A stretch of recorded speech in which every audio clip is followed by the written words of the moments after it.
Hello, welcome to Shikshakul. Shikshakul में आपका स्वागत है। सबसे पहले तो ये मॉडर्न फिजिक्स है। इसमें तो हम लोग क्या करते हैं, मेनली एटम्स के बारे में जानते हैं और इसी में आगे पढ़ेंगे न्यूक्लियर। तो परमाणु संरचना, सबसे पहले क्या है, ये एटॉमिक स्ट्रक्चर की बात हुई थी। परमाणु संरचना, ठीक है, ये जो है एटॉमिक स्ट्रक्चर, एटॉमिक स्ट्रक्चर, ठीक है। सबसे पहले क्या है, 1803 में जॉन डाल्टन थे, ने सबसे पहले बताया कि पदार्थ जो है छोटे छोटे कणों से मिलकर बना होता है, जिसको हम लोग क्या कहते हैं, एटम कहते हैं, परमाणु कहते हैं। जॉन डाल्टन ने 1803 में सबसे पहले कह दिया था। 1803 है डाल्टन, ये याद रखना है। इसके अनुसार ये जो बोले थे कि परमाणु को तोड़ा नहीं जा सकता है, अलग नहीं, विभाजित नहीं किया जा सकता है, ठीक है। जॉन डाल्टन ने ये पूछता है कि मतलब परमाणु को विभाजित नहीं किया जा सकता है, ये सबसे पहले किसने बोला था, तो ये याद रखना है, जॉन डाल्टन। ये 1803 में ही कर दिए थे, ठीक है। कि परमाणु शब्द दिया, परमाणु शब्द भी दिया, और इनको ये क्या थे कि तोड़ा नहीं जा सकता है। इन्होंने कहा था कि परमाणु को तोड़ा नहीं जा सकता है, ठीक है। बस इसमें और कुछ नहीं जानना है, आगे बढ़ते हैं हम लोग। उसके बाद क्या हुआ, बहुत सारा रिसर्च जब हुआ तब देखा गया कि नहीं, परमाणु जो है उसको भी विभाजित किया जा सकता है, परमाणु को भी तोड़ा जा सकता है। और उसमें देखा गया कि उसको तोड़ने के बाद क्या क्या मिला है, ये इलेक्ट्रॉन, प्रोटॉन और न्यूट्रॉन, ये तीन कण स्टार्टिंग में देखा गया था। जब जॉन डाल्टन के परमाणु सिद्धांत को क्या किया, फेल हो गया इस बेसिस पे कि परमाणु अविभाज्य है, वो कहे थे। लेकिन इसके बाद क्या पता चला कि नहीं, परमाणु भी विभाजित है और परमाणु तीन कण से मिलकर बना है, जो क्या है, इलेक्ट्रॉन है, प्रोटॉन है और न्यूट्रॉन है। फिर उसमें देखा गया बाद में कि परमाणु का जो भार होता है, परमाणु का जो भार है, वेट जो होता है परमाणु का, मेनली कहां पे है, उसके न्यूक्लियस में है, नाभिक, इसको न्यूक्लियस कहते हैं, न्यूक्लियस में, ठीक है, नाभिक में। और नाभिक में क्या होता है, मेनली प्रोटॉन और न्यूट्रॉन होता है। नाभिक में क्या था, मेनली प्रोटॉन और न्यूट्रॉन होता है, जिसकी वजह से ही परमाणु का जो भार होता है, वेट जो होता है, परमाणु का जो मास होता है, इसकी ही वजह से होता है नाभिक। और नाभिक में क्या है, प्रोटॉन और न्यूट्रॉन है, ठीक है। इलेक्ट्रॉन जो है, इसका मास नेग्लिजिबल है, ठीक है, इसका मास नहीं के बराबर है माना जाता है। तो ये हो गया बात। मेनली हम लोग क्या देखे अभी तक कि जॉन डाल्टन ने कहा था कि परमाणु अविभाज्य है। उसके बाद कुछ समय के बाद जब रिसर्च हुआ तो पता चला कि परमाणु भी विभाजित है, और वो जो तीन कण से मिलकर बना है उसमें मेनली क्या है, इलेक्ट्रॉन, प्रोटॉन, न्यूट्रॉन है, ठीक है। अब इलेक्ट्रॉन के बारे में थोड़ा आगे हम लोग बढ़ते हैं, देखते हैं क्या है। अब देखो, परमाणु के नाभिक में न्यूट्रॉन, प्रोटॉन पाया जाता है, जबकि इलेक्ट्रॉन क्या है, बाहर चक्कर लगाता है। ये है इलेक्ट्रॉन, ऐसे घूमते रहता है इसके चारों तरफ। यहाँ पे क्या है, ये है मेनली ये प्रोटॉन और न्यूट्रॉन होता है, ठीक है। परमाणु के मूल कण अब देखते हैं। फंडामेंटल पार्टिकल ऑफ एटम जो होता है, इसको कहते हैं परमाणु के मूल कण, फंडामेंटल पार्टिकल्स, ठीक है। वैसे कण जिसके निर्माण में किसी अन्य कण की आवश्यकता नहीं। फंडामेंटल तो वही होता है जो लगता है कि मूल वही है, वही फंडामेंटल होता है, तो की आवश्यकता नहीं होती है, उसको ही मूल कण कहते हैं। जैसे इलेक्ट्रॉन एक मूल कण है, इलेक्ट्रॉन क्या है, फंडामेंटल पार्टिकल है। इलेक्ट्रॉन जो है खुद में है, उस कुछ से मिलकर इलेक्ट्रॉन नहीं बना है, तो यही है, इलेक्ट्रॉन एक मूल कण है। किंतु नाभिक मूल कण नहीं है, नाभिक मूल कण नहीं है, क्योंकि नाभिक किससे बना है, प्रोटॉन और न्यूट्रॉन से मिलकर बना है। नाभिक हम लोग क्या पढ़े हैं, प्रोटॉन, नाभिक जो है, यहाँ क्या लिखा हुआ, ऐसा स्टेटमेंट आ सकता है कि नाभिक जो है मूल कण है कि नहीं है, तो ध्यान रखना है कि न्यूक्लियस फंडामेंटल पार्टिकल नहीं है। क्यों नहीं है, क्योंकि ये क्या है, प्रोटॉन और न्यूट्रॉन से मिलकर बना है, ठीक है। मूल कण दो प्रकार के होते हैं, अस्थाई और अस्थाई, दो टाइप के होते हैं। अब इसको आगे हम लोग देखते हैं। अस्थाई मूल कण, यह परमाणु में अनिवार्य रूप से उपस्थित रहते हैं। इसकी संख्या 3 है, इलेक्ट्रॉन, प्रोटॉन और न्यूट्रॉन, ये 3 है, और ये अस्थाई है, ये मूल कण। आगे बढ़ते हैं, ये सब एक बार देख लेना, कुछ ऐसा इंपॉर्टेंट इसमें है तो हम बता देंगे। अस्थाई क्या हुआ, यह अनिवार्य रूप से परमाणु में उपस्थित, ये जरूरी नहीं है कि परमाणु में उपस्थित होगा, अस्थाई मूल कण जो होता है। तो ये क्या क्या है, ये याद रखना है। इसका एग्जांपल जैसे पॉजिट्रॉन होगा, यहाँ पे ये जो है पॉजिट्रॉन होगा, पॉजिट्रॉन, ठीक है। जैसे न्यूट्रिनो, पॉजिट्रॉन, ये सब हो गया। ये वाला जो है, अब अगला जो पॉइंट है, प्रतिकण।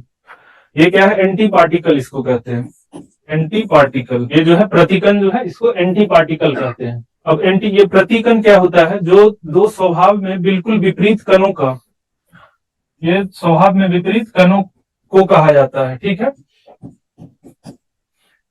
अब आपस में टकराते हैं तो एक दूसरे को नष्ट कर देते हैं। जब होगा यहाँ पे, ये जब आपस में टकराते हैं तो एक दूसरे को नष्ट कर देते हैं। एंटी पार्टिकल जो है ये है प्रतिकण, ये होता है कि ये दोनों विपरीत होते हैं स्वभाव के, बिल्कुल स्वभाव में बिल्कुल विपरीत होगा।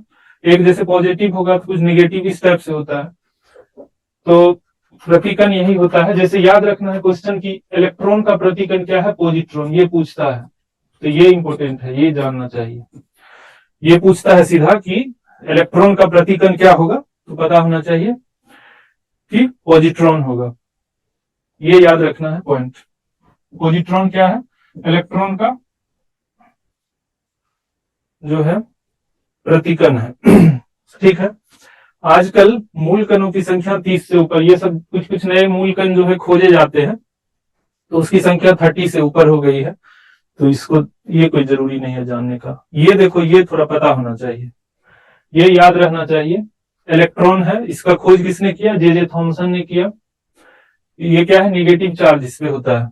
इलेक्ट्रॉन जो है इसका याद होना चाहिए कि इसकी खोज किसने की, पूछता है सीधा सीधा कि जे थॉमसन ने किया। ये याद रखो, इस पे निगेटिव चार्ज होता है, ये याद होना चाहिए।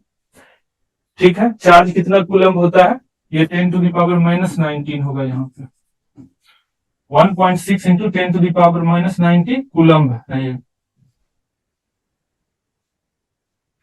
कूलम्ब। ठीक है, इसको जो है जे थॉमसन को फादर ऑफ मॉडर्न फिजिक्स कहा जाता है। ये ध्यान, मेनली ये याद रखना है कि इलेक्ट्रॉन की खोज किसने की, जे थॉमसन ने। इस पे निगेटिव चार्ज है, कितना चार्ज है, तो 1.6 इंटू 10⁻⁻90 निगेटिव चार्ज है इस पे। ठीक है, ऐसे ही प्रोटॉन की खोज किसने की, तो गोल्डस्टीन ने की। कब किया जरूरी नहीं है याद रखने की बात। तो इसका नामकरण किसने किया, तो रदरफोर्ड ने किया। इस पे क्या है, पॉजिटिव चार्ज होता है, प्रोटॉन पे पॉजिटिव चार्ज होता है। और कितना होता है, जितना इलेक्ट्रॉन पे चार्ज है उसके जस्ट अपोजिट में पॉजिटिव, तो 1.6 इंटू 10⁻⁻19 कूलम्ब। ठीक है, इसका मास जो होता है कितना होता है, 1.6 इंटू 10⁻27 किलोग्राम में होता है। तो ये थोड़ा ध्यान रखना है। इसका चार्ज पॉजिटिव होता है, ये तो पता होना ही चाहिए, इतना इस पे होता है इसका चार्ज। मास इसका ये होता है, ये पता होना चाहिए थोड़ा सा। न्यूट्रॉन की खोज किसने की, चैडविक ने की थी। चैडविक न्यूट्रॉन की खोज किसने की थी, चैडविक ने। न्यूट्रॉन क्या है, आवेश रहित कण है, ये पता होना चाहिए।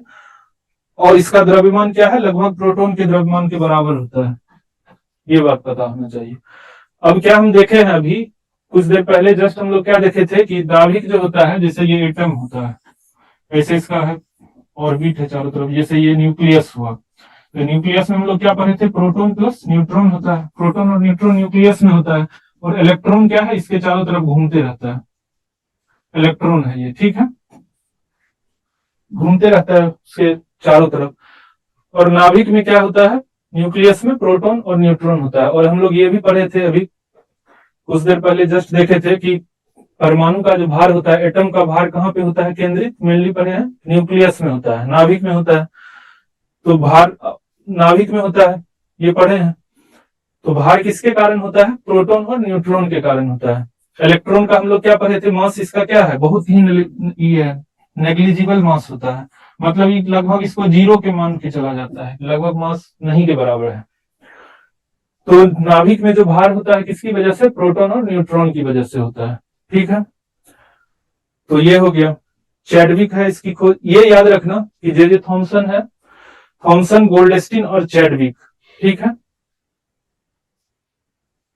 ठीक है, आगे बढ़ते हैं। अब देखो आगे, न्यूट्रॉन के बारे में थोड़ा सा जान दो। आवेशहीन कण है, इसके बारे में सबसे पहले हमको पता होना चाहिए, ये आवेश रहित है। आवेश रहित होने के कारण इसका यूज है नाभिकीय विखंडन में, अभी आगे पढ़ेंगे। नाभिकीय विखंडन में इसका यूज जो होता है किया जाता है, क्योंकि यह आवेश रहित है, इसकी वजह से इसका नाभिकीय विखंडन में। और बहुत सारा इसका यूज जीव विज्ञान, चिकित्सा विज्ञान में, ये जरूरी नहीं है याद रखना, जीवन काल पे जरूरी नहीं। तो ये पता होना चाहिए बात कि ये आवेश रहित कण होने के कारण इसका यूज जो है न्यूक्लियर फिजन, नाभिकीय विखंडन में किया जाता है। ठीक है, आगे बढ़ते हैं, इसमें कुछ था नहीं, ये थोड़ा ध्यान रखना, ये सब जो है लिखा हुआ देख लो। पॉजिट्रॉन है, इलेक्ट्रॉन का क्या है, ये एंटीकन है, एंटी पार्टिकल जिसको कहते हैं, ये एंटी पार्टिकल जो है इलेक्ट्रॉन का है। पूछा है ये सीधे सीधे, सीधा पूछता है कि इलेक्ट्रॉन का एंटी पार्टिकल क्या होगा। इसको हम लोग क्या कहे हैं, इलेक्ट्रॉन का एंटी पार्टिकल। इलेक्ट्रॉन क्या है, निगेटिवली चार्ज है, तो ये क्या होगा, पॉजिटिव चार्ज है, इसलिए ये एंटी पार्टिकल है। ये बात याद रखना है तुमको कि इलेक्ट्रॉन का एंटी पार्टिकल पूछेगा, या सीधा क्वेश्चन ऐसे आएगा कि पॉजिट्रॉन किसका एंटी पार्टिकल है, तो ध्यान रखना है एंटी इलेक्ट्रॉन का है, तो ये बात दिमाग में रखना है। मेन मतलब क्वेश्चन ये आता है, तो इसीलिए ये जो है पूछेगा सीधा, या पूछेगा कि पॉजिट्रॉन पे चार्ज कौन सा है, निगेटिव पॉजिटिव। क्वेश्चन ऐसे भी दे सकता है कि पॉजिट्रॉन जो है इलेक्ट्रॉन का एंटी पार्टिकल है, तो उस पर कौन सा चार्ज होगा, कुछ भी करके वो कर सकता है। तो ये ध्यान रखना है कि पॉजिट्रॉन जो है इलेक्ट्रॉन का एंटी पार्टिकल है, पॉजिटिव चार्ज होता है। इलेक्ट्रॉन तो हम लोग पढ़े हैं कि नेगेटिव चार्ज। और इसकी खोज देख लेना, अगर ध्यान रख सको तो एंडरसन ने किया था खोज। ऐसे न्यूट्रिनो, न्यूट्रिनो का क्या है, इसकी खोज किसने की थी, पॉली ने। ये पूछता है, ये पूछा है, न्यूट्रिनो की खोज किसने की है, पॉली ने। पॉली ने क्या होता है एक न्यूट्रिनो और एक एंटी न्यूट्रिनो। ठीक है, यह भी क्या है, द्रव्यमान और आवेश रहित मूल कण है। ना तो इसमें द्रव्यमान है और ना ही कोई चार्ज है इस पे, ना इसका कुछ भी मास है ना चार्ज है, कुछ भी नहीं है दोनों में से। ठीक है, तो ये याद रखना, न्यूट्रिनो की खोज किसने की थी, पाउली ने। ठीक है, दो प्रकार का होता है न्यूट्रिनो, एंटी न्यूट्रिनो। ठीक है, ये याद रखना कि न्यूट्रिनो का पूछ देगा कि न्यूट्रिनो का कुछ मास होता है या उस पर कोई चार्ज होता है, तो ये ध्यान रखना है कि इसका न तो मास होता है और न ही इसमें चार्ज होता है न्यूट्रिनो का। अब देखो पाई मेसोन का, ये सब है याद रखने का है, इसमें मतलब बहुत दिमाग लगाने की जरूरत नहीं है। ये वाला क्वेश्चन आ चुका है बहुत बार, ये वाला भी पूछा गया है, पॉली कि इसकी खोज किसने की थी, न्यूट्रिनो की खोज। अब देखो पाई मेसोन के बारे में देखो, इसकी खोज किसने की थी, युकावा थे, एन युकावा कोई साइंटिस्ट है, उन्होंने इसकी खोज की थी, पाई मेसोन की। पाई मेसोन की खोज युकावा, याद रखना। ये अस्थायी मूल कण है, जीवन काल नहीं है जरूरी, ये 10⁻⁻8 होगा, यहाँ प्रिंटिंग मिस्टेक हो गया, 10⁻⁻8 सेकेंड होता है, तो ये कोई जरूरी नहीं याद रखने की। इसका द्रव्यमान जो होता है इलेक्ट्रॉन के द्रव्यमान का इतना गुना, ये भी कोई जरूरत नहीं है करने का। यह अस्थायी मूल कण है, याद रखना। इस पेज में बस ये दिमाग में रखना है कि पॉजिट्रॉन एंटी पार्टिकल है, एंटी कण, प्रतिकण जिसको कहते हैं, इसको प्रतिकण कहते हैं, हिंदी वाले देख लो, प्रतिकण है इलेक्ट्रॉन का, ये बात याद रखना है। दूसरा बात कि प्रतिकण है तो इलेक्ट्रॉन पे नेगेटिव चार्ज है, तो इस पे पॉजिटिव चार्ज होगा, ये बात, ये क्वेश्चन आता है। दूसरा न्यूट्रिनो की खोज, ये भी याद रखना, एंडरसन और जो है पॉजिट्रॉन की खोज किया था किसने, तो एंडरसन ने। दूसरा न्यूट्रिनो की खोज किसके द्वारा किया गया था, पाउली के द्वारा। और ये क्या है, द्रव्यमान और आवेश कुछ नहीं है इसपे, ना तो चार्ज है ना मास है। ठीक है, ये याद रखना है, दो बात हो गया। पाई मेसोन के बारे में भी याद रखना कि किसने इसकी खोज की थी, युकावा ने। ये क्या है, अस्थायी मूल कण है, अनस्टेबल है ये। फोटोन के बारे में देखो, ये इंपॉर्टेंट है, इसकी खोज किसने की थी, तो ये तो याद ही रखना है, आइंस्टीन 1905 में। क्या है, फोटोन कुछ नहीं है, ये पैकेट है, ऊर्जा का बंडल है, पैकेट ऑफ एनर्जी है ये। यह क्या है, प्रकाश की चाल से चलती है, इसका द्रव्यमान लगभग 0 होता है। जब यस, फोटोन यही है, याद रखना है। फोटोन की खोज फोटोन का खोज किया गया था अल्बर्ट आइंस्टीन के द्वारा। ठीक है, अल्बर्ट आइंस्टीन का ये भी याद रखना है, कुछ कुछ जो थ्योरी दिए हैं इनके बारे में जरूर पढ़ना, थोड़ा थ्योरी ऑफ रिलेटिविटी थोड़ा देखना, फोटो इलेक्ट्रिक इफेक्ट के बारे में जानना थोड़ा, वो बताएंगे आगे होगा, मतलब ये सब पता होना चाहिए, इनके बारे में थोड़ा पढ़ना जरूर, 2-4 मिनट सर्च करना। तो ये क्या है, कुछ नहीं है, बंडल है ये, एनर्जी का जो है, ये छोटा छोटा पैकेट होता है, इस टाइप से मानो, ये एनर्जी का पैकेट है। और ये क्या है, इसका स्पीड क्या है, प्रकाश की चाल से। प्रकाश की चाल कितनी होती है, किसी को है पता,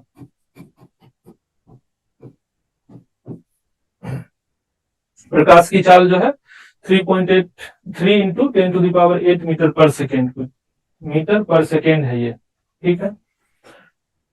तो इसके स्पीड से ये चलता है फोटोन, और इसमें द्रव्यमान नहीं के बराबर, शून्य है, ठीक है।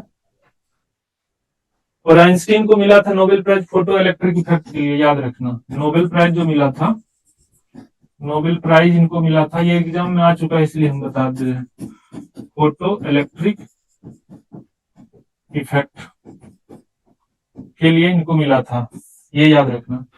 नोबेल प्राइज जो मिला था आइंस्टीन को, ठीक है। इसमें अब किसी को कोई दिक्कत तो नहीं होना चाहिए, याद रखना है सब, दिक्कत है तो रट जाना इसको, ठीक है। हिग्स बोसोन, ठीक है। हिग्स बोसोन के बारे में, ये क्या है, इसको क्या कहा जाता है, गॉड पार्टिकल्स, ठीक है। पीटर हिग्स ने 1964 में, ये याद रखना। ये भी रखना, पता करना, ये तुम्हारा काम है कि नोबेल प्राइज इसके लिए किसको मिला है। नोबेल प्राइज इन फिजिक्स मिला है इस, ये रिसर्च के लिए कुछ अभी मिला है 3-4 साल पहले, शायद 2018-19 में कुछ मिला है, तो ये अपना देख लेना किसको मिला है, पूछ सकता है। हिग्स बोसोन, ठीक है। ये याद रखना, फोटो इलेक्ट्रिक इफेक्ट के लिए अल्बर्ट आइंस्टीन को नोबेल प्राइज मिला था, थ्योरी ऑफ रिलेटिविटी के लिए नहीं मिला था, क्योंकि मेनली ये बहुत ज्यादा फेमस, लोग उसको जानता है कि थ्योरी ऑफ रिलेटिविटी आइंस्टीन को जाना जाता है उसके लिए, लेकिन इनको नोबेल प्राइज जो मिला था फोटो इलेक्ट्रिक इफेक्ट के लिए मिला था, ठीक है। एक चीज और ध्यान रखना, अगर मतलब टाइम मिले तो जरूर देखना, जो इंडियन साइंटिस्ट को मिला है, इंडियन साइंटिस्ट जिसको भी नोबेल प्राइज मिला है, नोबेल प्राइज, जैसे सीवी रमन को मिला था, ठीक है, से चंद्रशेखर को मिला था, तो इनका क्या काम था ये देखना, किस लिए मिला था Nobel prize, Indian scientist specially. जैसे उसको कौन थे, एक हरगोविंद खुराना को किस लिए मिला था, हरगोविंद खुराना जो थे, हरगोविंद खुराना, इनको किसके लिए मिला था, तो ये सब देख लेना थोड़ा, ठीक है।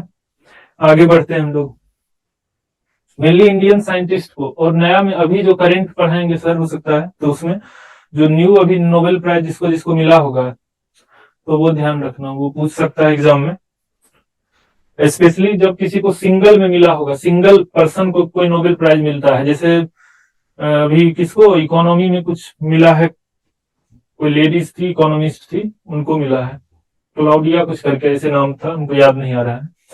तो जो सिंगल पर्सन को अगर कोई नोबेल प्राइज मिल रहा है तो उसको ध्यान रखना है। अब ये देखो थोड़ा, न्यूक्लियस क्या होता है, इसके खोजकर्ता कौन थे, रदरफोर्ड थे, ये क्वेश्चन पूछा गया है। रदरफोर्ड ने किसकी, न्यूक्लियस के खोजकर्ता कौन थे, रदरफोर्ड थे। अब न्यूक्लियस क्या है, ये न्यूक्लियस है, ठीक है। ये परमाणु की क्या है, कक्षाएं हैं, सेल जिसको कहते हैं, जिसमें इलेक्ट्रॉन घूमते रहता है, इलेक्ट्रॉन इसी में रोटेट करता है, और यहाँ पे क्या है, प्रोटॉन और न्यूट्रॉन है, हम लोग पढ़े हैं कि यहाँ पे क्या है, प्रोटॉन प्लस न्यूट्रॉन है, इधर इलेक्ट्रॉन है, ये सब इलेक्ट्रॉन है। अब त्रिज्या याद रखना है कि परमाणु की त्रिज्या जो रेडियस होता है, एटम का रेडियस और न्यूक्लियस का रेडियस, तो एक तो रेडियस ये होगा, यहां से यहां जो भी होगा, ये इसको माना गया है, इस डायग्राम में जो है इसको न्यूक्लियस माना गया है, तो ये हटा दो, इस डायग्राम के अनुसार ऐसे माना गया है, क्योंकि इसमें क्या था कि हमको दिखाना था, त्रिज्या को दिखाना था,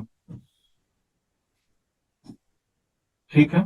तो ये न्यूक्लियस का हो गया, और एटम का क्या हुआ, यहां से यहां, तो नाभिक की जो है, नाभिक की त्रिज्या क्या है, 10⁻⁻12, और परमाणु की त्रिज्या 10⁻⁻8, ठीक है। तो इसमें क्या है, ये याद रखना है, पूछता है ये एग्जाम में, जो जनरली परमाणु की त्रिज्या कितना होता है, 10⁻⁻8 cm, और नाभिक की जो त्रिज्या है ये 10⁻⁻12 cm। नाभिक की त्रिज्या ये क्या है, कम है, ये 10⁻⁻ माइनस है, माइनस में है, ये पावर जो है यहाँ माइनस है, ये 10⁻⁻12 है, यहाँ 10⁻⁻8 है, तो ये क्या है, ये कम है, माइनस पावर है, ठीक है, ये तो पढ़े ही हम लोग हैं कि परमाणु का केंद्रीय भाग, जिसमें परमाणु का कुल धन आवेश और लगभग सभी द्रव्यमान संकेंद्रित रहता है। धन आवेश इसलिए है क्योंकि यहाँ प्रोटॉन है, न्यूट्रॉन पे तो कोई चार्ज है नहीं, तो पॉजिटिव चार्ज है, न्यूट्रॉन चार्ज उस पे है ही नहीं, नो चार्ज है वो, इसलिए नाभिक जो है धन आवेश रहता है, मतलब पॉजिटिव चार्ज होता है नाभिक, और इलेक्ट्रॉन जो है निगेटिव चार्ज उसके चारों तरफ रोटेट करता है। और मास भी हम लोग पढ़े ही हैं कि मेनली मास क्या है, इलेक्ट्रॉन को का मास तो नेग्लिजिबल है, तो मास किसकी वजह से होता है, प्रोटॉन और न्यूट्रॉन की वजह से। इसीलिए कहता है कि परमाणु का केंद्रीय भाग ये क्या है, सेंटर में है, जिसमें परमाणु का कुल धन आवेश, मतलब टोटल जो पॉजिटिव चार्ज होगा, और लगभग है लगा हुआ सभी द्रव्यमान जो उसका मास होगा, सब कहां पे होता है, न्यूक्लियस में होता है। तो और कुछ इसमें है नहीं। इसमें याद रखना एटम ये कि परमाणु का जो है त्रिज्या हमेशा बड़ा ही होगा ना, परमाणु का त्रिज्या ये यहां से यहां तक है, नाभिक का कितना है, इतना है। इसका वैल्यू थोड़ा ध्यान रखना। अब ये है इसके बारे में, नाभिक का घनत्व परमाणु के घनत्व से इतना, ये सब का जरूरी नहीं है, याद रखने का जरूरी नहीं है। नाभिक का क्या है, डेंसिटी तो ज्यादा होगा ही, क्योंकि नाभिक में क्या है, प्रोटॉन और न्यूट्रॉन कौन से उससे रहता है, नाभिकीय न्यूक्लियर अट्रैक्शन फोर्स होता है, उसकी वजह से क्या होता है, प्रोटॉन न्यूट्रॉन सब एक दूसरे को बांध के रखता है। तो जो जितना ज्यादा रहेगा मर्ज करके, उसका क्या होगा, डेंसिटी उतना ज्यादा होगा। तो इसलिए जो है परमाणु का नाभिक का घनत्व जो है परमाणु के घनत्व से कुछ है 10⁻12 होगा। ये मिस्टेक कर दिया प्रिंट कर, तो टाइपिंग करने में गुना अधिक होता है, क्योंकि परमाणु का समस्त द्रव्यमान क्या है, नाभिक में होता है। डेंसिटी क्या होता है, ये घनत्व को कहते हैं डेंसिटी। डेंसिटी मतलब क्या होता है, मास बाय वॉल्यूम होता है, मतलब द्रव्यमान बटा, इसको द्रव्यमान कहते हैं, नीचे में वॉल्यूम को आयतन कहते हैं। ठीक है, तो डेंसिटी वही होता है, मास बाय वॉल्यूम। यूनिट तुम लोग पढ़े होगे अगर, तो उसका यूनिट भी तुम निकाल सकते हो। डेंसिटी का क्या होगा, इसका क्या होगा, मास का किलोग्राम, और आयतन का क्या होता है, वॉल्यूम का क्या होता है, मीटर क्यूब में होगा, तो किलोग्राम पर मीटर क्यूब, ऐसे करके निकालते हैं हम लोग। तो इसमें कुछ नहीं है, बस याद रखना है कि नाभिक का जो घनत्व है परमाणु के घनत्व से बहुत ज्यादा होगा। क्यों होगा ज्यादा, क्योंकि परमाणु का द्रव्यमान जो है नाभिक में ही होता है। ये हो गया। अब क्या है, नाभिक के द्रव्यमान को मापकर परमाणु द्रव्यमान को मापा जाता है, अर्थात परमाणु का द्रव्यमान न्यूट्रॉन प्रोटॉन के बराबर होता है। ये सब तो कुछ है नहीं, बस पढ़ लेना, बात ये तो समझ में आ ही गया होगा।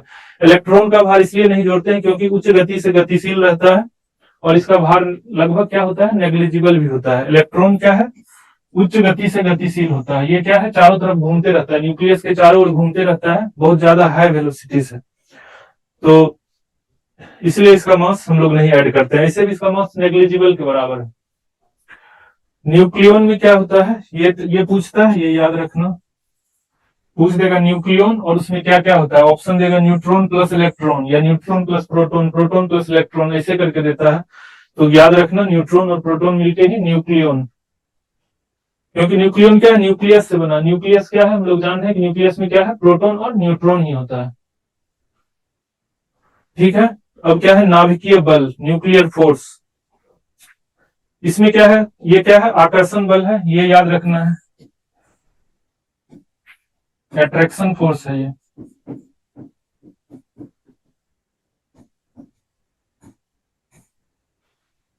न्यूक्लियर फोर्स जो है अट्रैक्शन फोर्स है, ये पहला बात दिमाग में रखना है। और स्ट्रॉन्ग अट्रैक्शन फोर्स है ये बहुत ज्यादा है, बाइंड करके रखता है, सबको पकड़ के रखता है न्यूक्लियर फोर्स।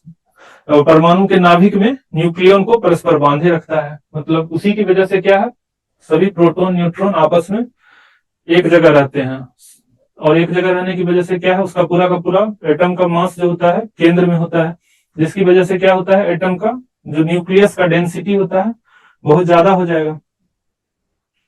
डेंसिटी ज्यादा इसलिए होगा क्योंकि मास क्या है, ज्यादा होगा न्यूक्लियस में, अब वॉल्यूम तो कम होगा। परमाणु के रिस्पेक्ट में क्या है, न्यूक्लियस का वॉल्यूम बहुत कम होगा, तो ऊपर बहुत ज्यादा संख्या वैल्यू रहेगा, मास क्या है, बहुत ज्यादा वैल्यू होगा, और वॉल्यूम कम रहेगा न्यूक्लियस का, इसकी वजह से क्या होता है, डेंसिटी ज्यादा होगा उसका। और क्या है इसका कारण, क्या है, स्ट्रॉन्ग न्यूक्लियर अट्रैक्शन फोर्स। ये जो नाभिकीय आकर्षण बल है, ये बहुत ज्यादा स्ट्रॉन्ग होता है, इसकी वजह से ही वो क्या करता है, न्यूक्लियन को परस्पर बांधे रहता है। ठीक है, यहां तक किसी को कोई दिक्कत है तो बताओ जल्दी से, यहां तक किसी को प्रॉब्लम है?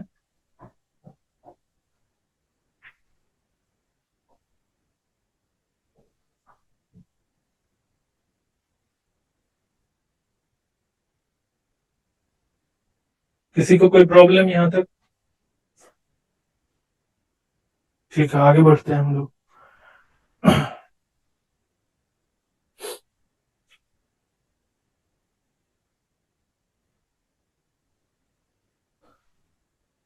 ठीक है, देखते हैं आगे। कह रहा है कि हम ये तो देखे हैं अभी कि न्यूक्लियस में क्या है, प्रोटॉन है और न्यूट्रॉन है। प्रोटॉन न्यूट्रॉन है, इसके चारों तरफ क्या है, इलेक्ट्रॉन घूमते रहता है। एक ही प्रोटॉन न्यूट्रॉन तो नहीं होगा, बहुत सारे रहते होंगे, कोई भी एटम का न्यूक्लियस होगा। कह रहा है अब ये चीज पता होना चाहिए कि जो समान चार्ज होता है, जैसे पॉजिटिव चार्ज और पॉजिटिव चार्ज होगा, तो ये क्या होता है, अट्रैक्शन नहीं होता, रिपल्सन फोर्स लगता है, ये एक दूसरे को अलग करना चाहता है। जब पॉजिटिव और नेगेटिव चार्ज होगा तब अट्रैक्शन इस टाइप से होता है, अट्रैक्शन फोर्स होगा तब। तो ये अब यहाँ पे जो लिखा है इसको देखो, कह रहा है कि समान आवेश के कारण प्रोटोनों में, प्रोटॉन जो है न्यूक्लियस में सब पे तो समान पॉजिटिव चार्ज है, प्रोटॉन पे क्या है जानते हैं, पॉजिटिव चार्ज है, प्रतिकर्षण होता है, वही रिपल्सिव फोर्स लगता है, ये प्रतिकर्षण होता है। अट्रैक्शन का जस्ट उल्टा हुआ, क्योंकि सेम चार्ज है प्रोटॉन प्रोटॉन के बीच में, तो क्या होगा, एक दूसरे को दूर की तरफ वो करना चाहता है। लेकिन होता क्या है कि न्यूक्लियर अट्रैक्शन फोर्स इतना मजबूत होता है वहां पर कि ये काम नहीं करता है। ये जो रिपल्सिव फोर्स है, प्रतिकर्षण बल जो है, वो न्यूक्लियर अट्रैक्शन फोर्स के तुलना में बहुत कम होता है, जिसकी वजह से क्या है कि नाभिक में सभी के सभी प्रोटॉन और न्यूट्रॉन एक बांध के रखता है, प्रोटॉन प्रोटॉन को भी पास रखता है। तो उसका कारण क्या है, ये वाला। परंतु इस प्रतिकर्षण, देखो पढ़ लो, के बावजूद नाभिक अस्थाई होता है। नाभिक अस्थाई होता है क्योंकि नाभिकीय बल प्रतिकर्षण बल से अधिक होता है। बस ये थोड़ा पता होना चाहिए, मतलब पूछ सकता है कि क्यों, मतलब जो है प्रोटॉन जो है नाभिक में एक दूसरे, जबकि समान चार्ज होता है उसके बावजूद क्यों रहता है नाभिक में प्रोटॉन एक दूसरे से मतलब बांध के क्यों रखता है। तो उसमें ध्यान रखना है कि नाभिकीय जो बल है, नाभिकीय अट्रैक्शन बल है, ये तो पढ़े थे हम लोग पीछे कि न्यूक्लियर फोर्स क्या है, अट्रैक्शन फोर्स, आकर्षण बल है। वो जो है ये प्रतिकर्षण बल जो है, ये रिपल्सिव फोर्स जो है उसकी तुलना में ज्यादा होता है, जिसकी वजह से नाभिक में प्रोटॉन को बांध के रखता है। तो ये पता होना चाहिए। अब ये भी याद, ये ध्यान रखना कि ये जो न्यूक्लियर अट्रैक्शन फोर्स जो होता है, ये नाभिकीय बल जो होता है, ये कितना 2 से 3 फर्मी की दूरी तक ही सक्रिय होता है। फर्मी है ये, एफ से फर्मी। फर्मी कितना होता है, 10⁻⁻15 मीटर। ठीक है, ये बहुत नाभिकीय बल जो है ये बहुत मतलब क्लोज रहेगा तभी वो काम करेगा, डिस्टेंस ज्यादा होने के बाद नहीं ये काम करता है।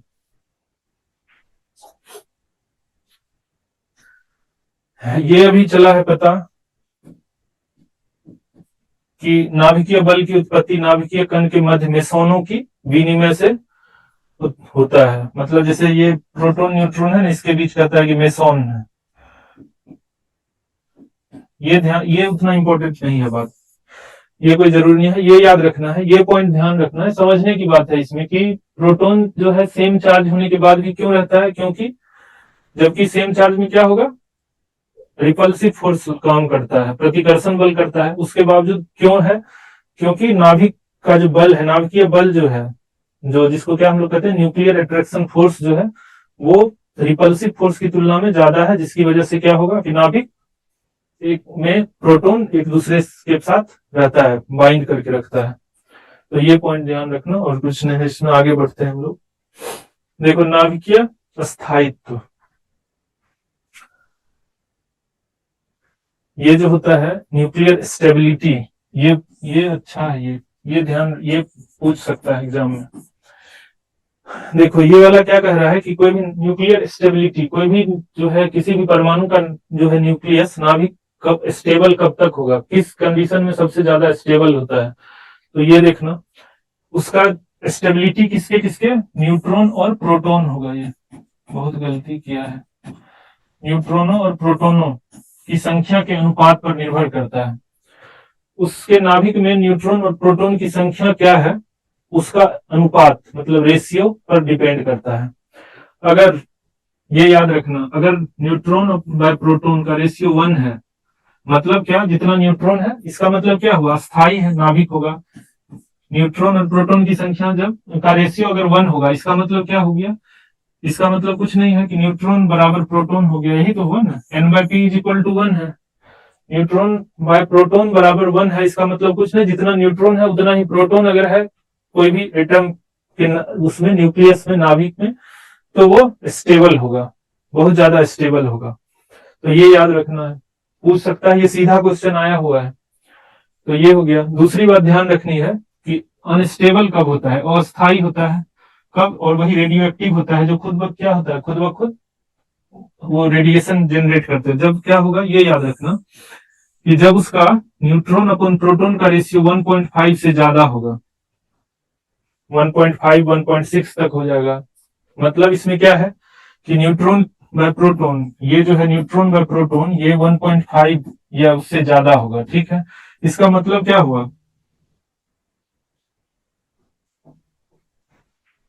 इसका मतलब क्या हो गया कि न्यूट्रॉन की संख्या क्या है, रेशियो जब 1.5 से ज्यादा है, इसका मतलब न्यूट्रॉन ज्यादा है प्रोटॉन से, न्यूट्रॉन की संख्या प्रोटॉन से ज्यादा है। तब क्या होगा, उसका न्यूक्लियस अनस्टेबल होगा। अनस्टेबल मतलब अगर उसका रेशियो, न्यूट्रॉन और प्रोटॉन का रेशियो 1.5 से ज्यादा होगा, मतलब याद रखना है कि अगर न्यूट्रॉन की संख्या ज्यादा हो गई प्रोटॉन की संख्या से किसी भी एटम का, तो वो अनस्टेबल होगा और वो रेडियो एक्टिव भी होगा।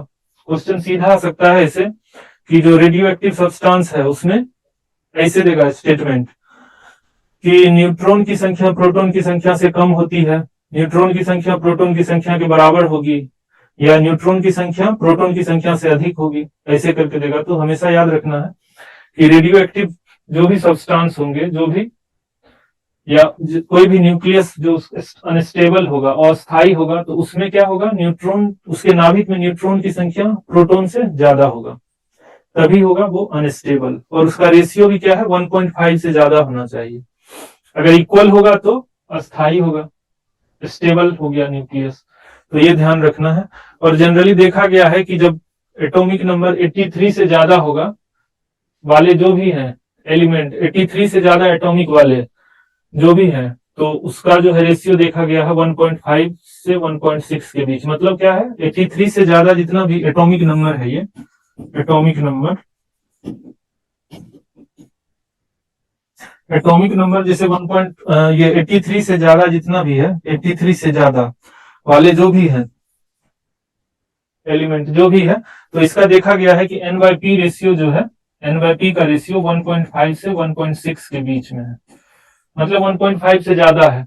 इसमें क्या, इसका मतलब क्या हुआ कि 83 से ज्यादा वाले जो भी है परमाणु संख्या वाले, एटॉमिक नंबर वाले जो भी मेटल है, उसमें क्या है, प्रोटॉन से ज्यादा उसमें न्यूट्रॉन की संख्या है, जिसकी वजह से क्या है, वो अनस्टेबल है। तो ये ध्यान रखना है। तो ये इससे क्वेश्चन आ सकता है, ये वाला पॉइंट अच्छा है, ध्यान रखना इसको। किसी को इसमें प्रॉब्लम है तो बताओ, इसमें किसी को दिक्कत है तो बताओ।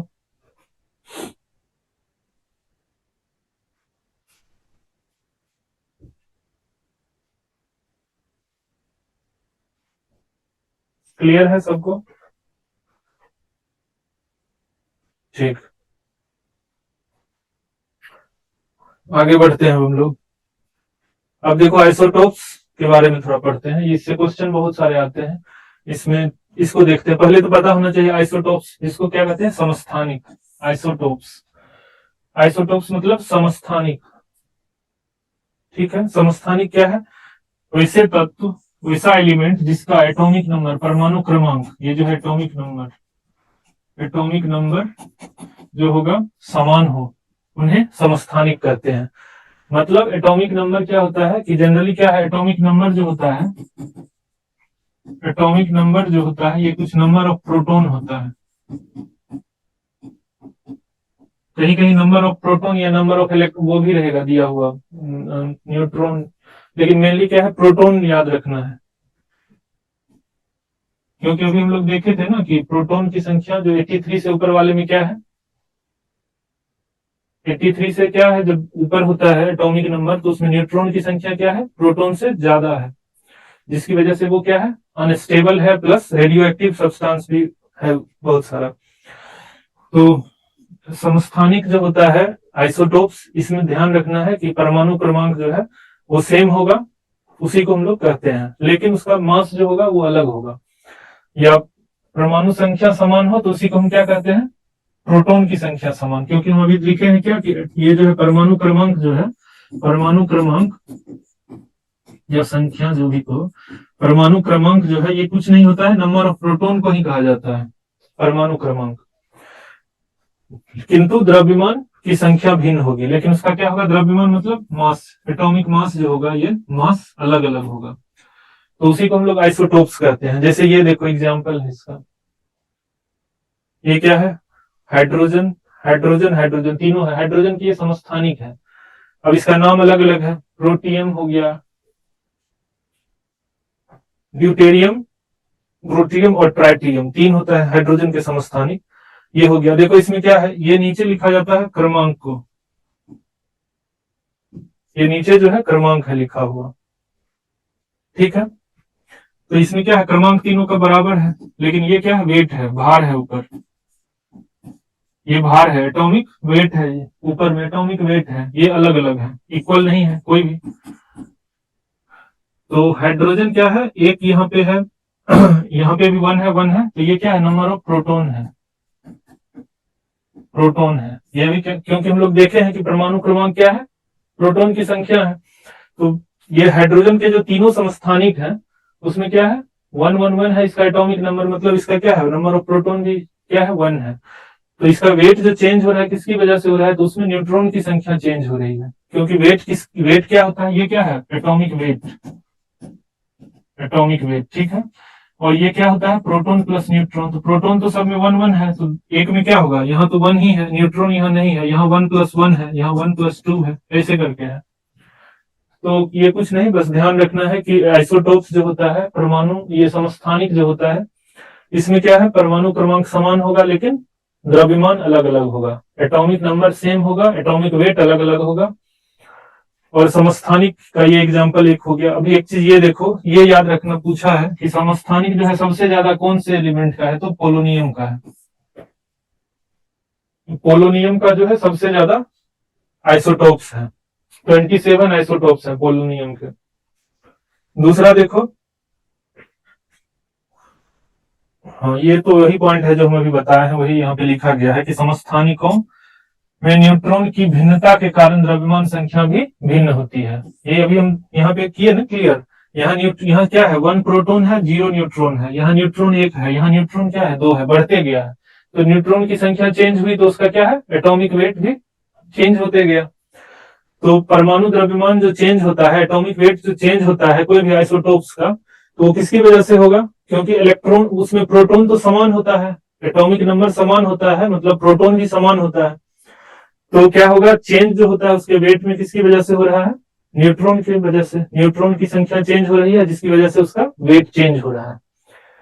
तो बस इसमें तो कुछ और है नहीं। अब देखो हाइड्रोजन के 3 समस्थानिक होते हैं, जो अभी एग्जाम्पल है, अब इसको आगे लिख दिया गया है। ये प्रोटियम, यहाँ पे क्या है, 1H1 है, मतलब ये क्या है, प्रोटॉन की संख्या, ये भी प्रोटॉन, ये भी प्रोटॉन, जो एटॉमिक नंबर होता है नीचे लिखा जाता है, और एटॉमिक वेट जो है यहाँ पे ऊपर लिखा जाता है, ये एटॉमिक वेट। तो ये प्रोटॉन की संख्या यहाँ क्या है, 1 है, सब में प्रोटॉन 1 है। लेकिन न्यूट्रॉन ये क्या है, 1 क्या है, P + N मिला के है, P और N दोनों मिल के है एटॉमिक वेट। तो P यहाँ पे 1 है तो न्यूट्रॉन क्या होगा, 0 होगा, इसलिए यहाँ लिख दिया है न्यूट्रॉन की संख्या 0 है। ऐसे ड्यूटेरियम में क्या है, 1+1, 1 तो है ही, इसमें प्रोटॉन, तो 1 क्या आया एक्स्ट्रा, ये न्यूट्रॉन आया, तो यहाँ 1 न्यूट्रॉन लिखे। ट्राइटियम में क्या होगा, यहाँ पे 1+2, तो 2 क्या है, न्यूट्रॉन है, तो ये हो गया। ऐसे ये वाला देखो, यूरेनियम का आइसोटोप्स, ये क्या है 9, यूरेनियम 235 इसको पढ़ते हैं हम लोग, और इसको 238 बोलते हैं। ठीक है, यूरेनियम के जो ये दो समस्थानिक है, ठीक है, इसमें क्या क्या है ये याद रखना, ये पूछता है U235 238। अब एक नेचुरल जो पाया जाता है, प्राकृतिक रूप से जो पाया जाता है यूरेनियम, यूरेनियम जो नेचुरली पाया जाता है, प्राकृतिक रूप से जो यूरेनियम पाया जाता है, उसमें क्या है, ये दोनों रहते हैं U235 और U238। तो ये जो है सिर्फ और सिर्फ कितना पाया जाता है, 0.7% के आसपास, 0.7, और ये है 99.3% जो नेचुरली यूरेनियम पाया जाता है। यूरेनियम का क्या है, इसका ओर का क्या नाम है, इसको पिच ब्लेंड कहते हैं। पिच ब्लेंड पूछा है एग्जाम में, यहां हम लिख देते हैं, ठीक है, ब्लेंड, पिच ब्लेंड ओर है ये, अयस्क जिसको कहते हैं। पिच ब्लेंड अयस्क से क्या होता है, यूरेनियम निकाला जाता है। ठीक है, नेचुरली जो यूरेनियम होता है उसमें क्या है, U35 0.7% ही पाया जाता है, और 99.3% यूरेनियम 238 पाया जाता है। ठीक है, यहां तक। और हम लोग ये भी पता होना चाहिए कि तुमको कि जो एटम बम जो होता है या कोई भी रिएक्टर में जो यूज करते हैं, तो उसमें सबसे मेन इसका यूज होता है U235। ठीक है, और तो इसके लिए क्या, इसीलिए क्या है, यूरेनियम जो है पाया तो जाता है लेकिन उसमें क्या है, जो जिसका हमको मेन जरूरत है, ये इसका क्या है, मात्र 0.7% ही उसमें रहता है। 99.3% क्या पाया जाता है, यूरेनियम 238 238, तो इसका यूज होता है। अब अभी आगे हम लोग पढ़ेंगे कि जैसे यूरेनियम का इनरिचमेंट जो करते हैं, जैसे हम लोग देखता हमेशा न्यूज में आता होगा कि जैसे ईरान का चलता है, ईरान का जो इनरिचमेंट प्रोग्राम चल रहा है, तो इनरिचमेंट में क्या होता है कि कितना परसेंट जो है इनरिच करते हैं, तो उसमें दो टाइप से होता है इनरिचमेंट का जो होता है, यूरेनियम का जो इनरिचमेंट होता है, एक तो हम लोग किसके लिए करते हैं, जो रिएक्टर में यूज करते हैं, जैसे रिएक्टर दो, अभी रुक जाओ आगे बताते हैं उसको, फिर होगा, अभी जरूरी नहीं है, यहाँ पे देखते हैं रिएक्टर, जब हम लोग अभी पढ़ेंगे तभी वहां पे ये बात करते हैं। अभी ध्यान रखना है कि नेचुरली जो अकरिंग है, पाया जाता है जो नेचुरली ये यूरेनियम, उसमें 235 जो है 0.7%, ये पूछा गया है, इसीलिए हम इतनी बार इस पे जोर दे रहे हैं कि U235 कितना परसेंट है, तो सिर्फ 0.7% है, और मेनली वो पाया जाता है। और इसका ओर का नाम भी याद रखना, पिच ब्लेंड जो है। ठीक है, तो यूरेनियम का ये दो समस्थानिक हो गए। कार्बन का जो है ये C12 और C14, तो इसमें क्या है, 6, तो एटॉमिक नंबर तो 6 ही है, तो यहाँ चेंज क्या है, 6+6, यहाँ 6+8, तो 6 तो नंबर ऑफ प्रोटॉन है ही, दोनों में इक्वल है, बट ये क्या है 8, 6 और 8 जो हो गया, ये क्या है, नंबर ऑफ न्यूट्रॉन है। इसमें न्यूट्रॉन 8 हो गया, इसमें न्यूट्रॉन 6 ही है, प्रोटॉन तो दोनों में बराबर ही है, 6 ही है, क्योंकि प्रोटॉन की संख्या क्या होती है, नंबर ऑफ प्रोटॉन जो है वही एटॉमिक नंबर, तो ये तो इक्वल है। कार्बन है तो दोनों का क्या है, एटॉमिक नंबर सेम होगा, लेकिन मास चेंज हो रहा है, क्योंकि ये क्या है, कार्बन का आइसोटोप्स है। आइसोटोप्स के बारे में हम लोग पढ़े ही हैं कि उसका क्या होगा, एटॉमिक नंबर सेम होगा और एटॉमिक वेट अलग अलग होगा। एटॉमिक वेट अलग होने का क्या कारण है, कि उसमें न्यूट्रॉन की संख्या अलग अलग होती है, जिसकी वजह से उसका एटॉमिक वेट अलग अलग होता है आइसोटोप्स का। न्यूट्रॉन की वजह से ही उसके वेट में चेंज होता है, आइसोटोप्स के वेट में। तो ये हो गया, इसमें कुछ किसी को प्रॉब्लम है तो बताओ, यहां तक किसी को दिक्कत है? ये याद रखना, ये वाला प्रोटियम ड्यूटेरियम ट्राइटियम ये पूछता है, और ये भी पूछ सकता है कि ट्राइटियम में न्यूट्रॉन की संख्या कितनी है, या ड्यूटेरियम में न्यूट्रॉन की संख्या कितनी है, प्रोटियम में न्यूट्रॉन की संख्या कितनी है, इतना तो पूछ सकता है, ये कोई बहुत टफ क्वेश्चन नहीं है, तो ये पता होना चाहिए। यहाँ किसी को प्रॉब्लम कुछ तो बताओ, फिर आगे बढ़े तब।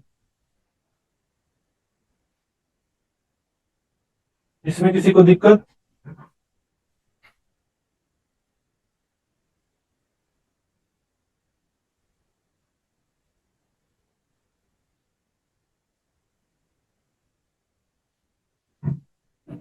ठीक है, आगे बढ़ते हैं। ये वाला पॉइंट याद रखना, ये भी याद रखना, पीच ब्लेंड याद रखना, ये याद रखना, यूरेनियम 235 जो है 235 0.7% ही है। आगे बढ़ते हैं हम।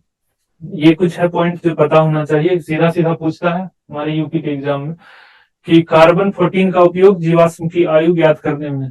कार्बन डेटिंग का नाम सुने होंगे, कार्बन डेटिंग। कार्बन डेटिंग के द्वारा क्या किया जाता है, कोई भी जीवाश्म की आयु का पता लगाया जाता है। जीवाश्म की आयु का पता, ये भी याद ध्यान रखने की बात है इसमें। जीवाश्म फॉसिल्स, ये जो है फॉसिल्स, इसमें क्या है, कोई भी चाहे वो जानवर हो, एनिमल हो या प्लांट हो, उसमें क्या है, कार्बन होना चाहिए, तभी कार्बन डेटिंग काम करेगा। कार्बन डेटिंग तभी काम करेगा जिसमें कार्बन प्रेजेंट होना चाहिए। ठीक है, अब कहेगा कोई, जैसे कोई भी है वो रॉक का पता करना है जिसमें कार्बन नहीं है, वहां ये कार्बन डेटिंग काम नहीं करता है, वहां यूरेनियम डेटिंग आता है। ठीक है, ये है, आगे तो लिखा हुआ है। यूरेनियम 235 का उपयोग है यहाँ पे चट्टानों की आयु करने में, क्योंकि इसमें क्या है, ये फॉसिल्स नहीं है, ये जीवाश्म नहीं है। जीवाश्म जो भी होगा उसमें क्या होगा, कार्बन तो होगा ही होगा, इसीलिए कार्बन डेटिंग का। और उसमें C14 का यूज करते हैं, C14 और C12 के रेशियो का यूज करके पता किया जाता है कार्बन डेटिंग के बारे में। बस याद ये रखना है कि कार्बन डेटिंग से हम लोग क्या करते हैं, जीवाश्म फॉसिल्स का आयु ज्ञात करते हैं। चट्टान का, रॉक का अगर करना होगा, ये रॉक का है, रॉक का तो किससे करेंगे, यूरेनियम डेटिंग। इसको यूरेनियम डेटिंग भी कहते हैं, डेटिंग। ठीक है, यूरेनियम डेटिंग के द्वारा क्या करते हैं हम लोग, रॉक्स का एज पता करते हैं। ठीक है, कार्बन डेटिंग से फॉसिल्स का, जीवाश्म का, जिसमें कि जीवाश्म वो है जिसमें कार्बन प्रेजेंट होता ही होता है। ठीक है, तीसरा देखो, ये आयोडीन है, आयोडीन 131 का उपयोग किसमें करते हैं, ये ग्वाइटर जो घेगा होता है, और ब्लड कैंसर में भी ये क्वेश्चन आया हुआ है। ब्लड कैंसर में ऑप्शन था ये आयोडीन, और भी कुछ कुछ था, तो ये ध्यान रखना है बहुत। रक्त कैंसर में जो है आयोडीन 131 का यूज होता है। ठीक है, ये लोहा जो है का 59 है, आयरन का, इसका क्या होता है, एनीमिया में, एनीमिया में तो पता ही है, लोहे की कमी से, मतलब आयरन की कमी से एनीमिया, तो उसमें इसका यूज होता है। आर्सेनिक है ये, आर्सेनिक है।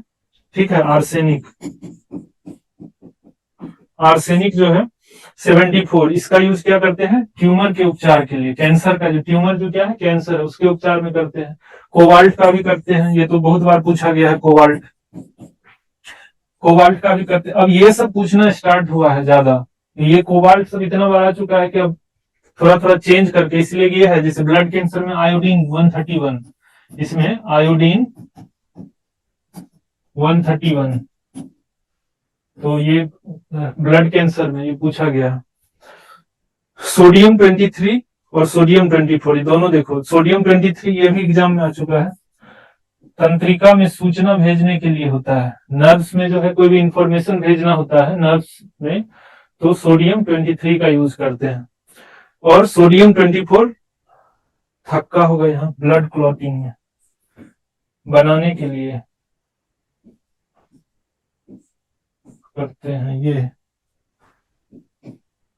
सोडियम 24 जो है, सोडियम 24 जो है ये ब्लड क्लॉटिंग में इसका होता है, यूज करते हैं, तो ये ध्यान रखना है। इसमें किसी को समस्या है तो बताओ, ये तो याद करने वाला है, इसमें तो समझने की कोई बात नहीं है।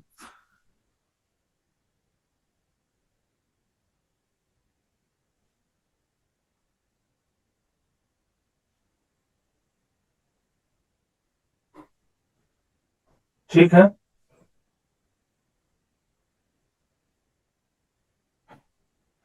सोडियम 24 का यूज यहां तक किसी को कोई प्रॉब्लम है तो बताओ।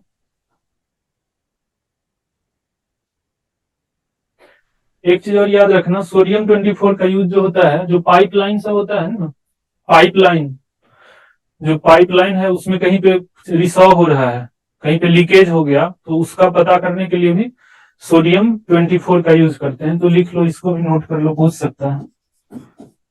पाइपलाइन के रिसाव का पता करने के लिए, करने में इसका यूज होता है। ठीक है, सोडियम 20, कहीं पे लीकेज होगा पाइपलाइन में तो वो पता करना होगा, तो सोडियम 24 का यूज करते हैं। तो ये तो याद रखना है, ध्यान रखना, इसको अच्छे से क्वेश्चन आ सकता है। क्लियर है यहां तक? आगे बढ़ते हैं हम लोग। देखो ये अब क्या है, समस्थानिक हो गया, अब संभारिक की बात करते हैं। ठीक है, आइसोबार्स। संभारिक नाम ही क्या है, सम और भारिक, भार। तो क्या है ये, वैसे था तो जिसका परमाणु भार, एटॉमिक वेट जो होगा, एटॉमिक वेट जो होगा समान होगा, एटॉमिक वेट सेम होगा, तो उसको हम लोग क्या कहते हैं, आइसोबार्स। तो जैसे ये क्या है, आइसोबार्स है, इसका एटॉमिक नंबर क्या है, 6 है, अलग अलग है, बट वेट क्या है, C14। तो अभी हम लोग पढ़े हैं कार्बन का क्या है, समस्थानिक C12 और C14। आइसोटोप्स जो है कार्बन का C12 और C14 है। तो ऐसे अब हम पढ़ रहे हैं आइसोबार्स, संभारिक की बात कर रहे हैं।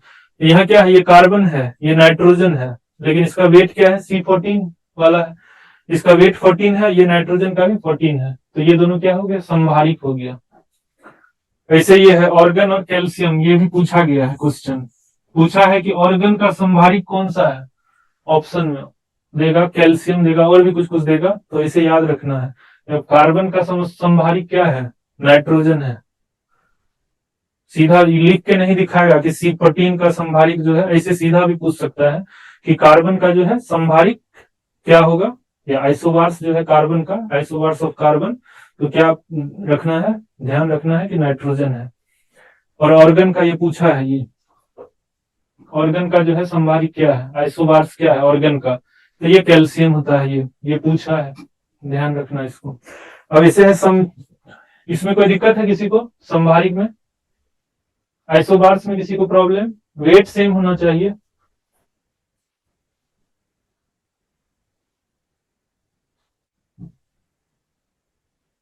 ठीक है, आगे चलते हैं। देखो सम न्यूट्रॉनिक आइसोटोन्स जो होता है, इसमें न्यूट्रॉन की संख्या इक्वल होती है।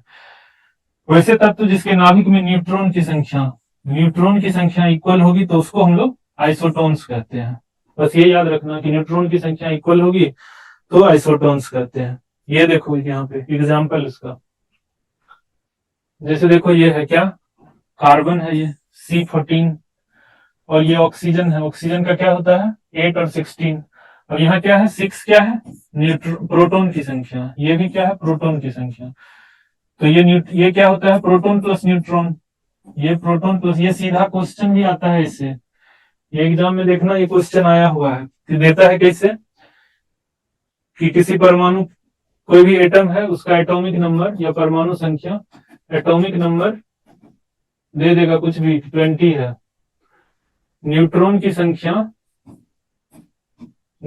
संख्या जो है, नंबर ऑफ न्यूट्रॉन जो है ये 8 है, ऐसे नहीं कुछ भी दे देगा, ऐसे कि न्यूट्रॉन की संख्या 10 है, तो इलेक्ट्रॉन की संख्या क्या होगी या प्रोटॉन की संख्या क्या होगी। तो ये बात याद ध्यान रखना है कि न्यूट्रॉन प्लस प्रोटॉन क्या होता है, न्यूट्रॉन प्लस प्रोटॉन क्या होता है, एटॉमिक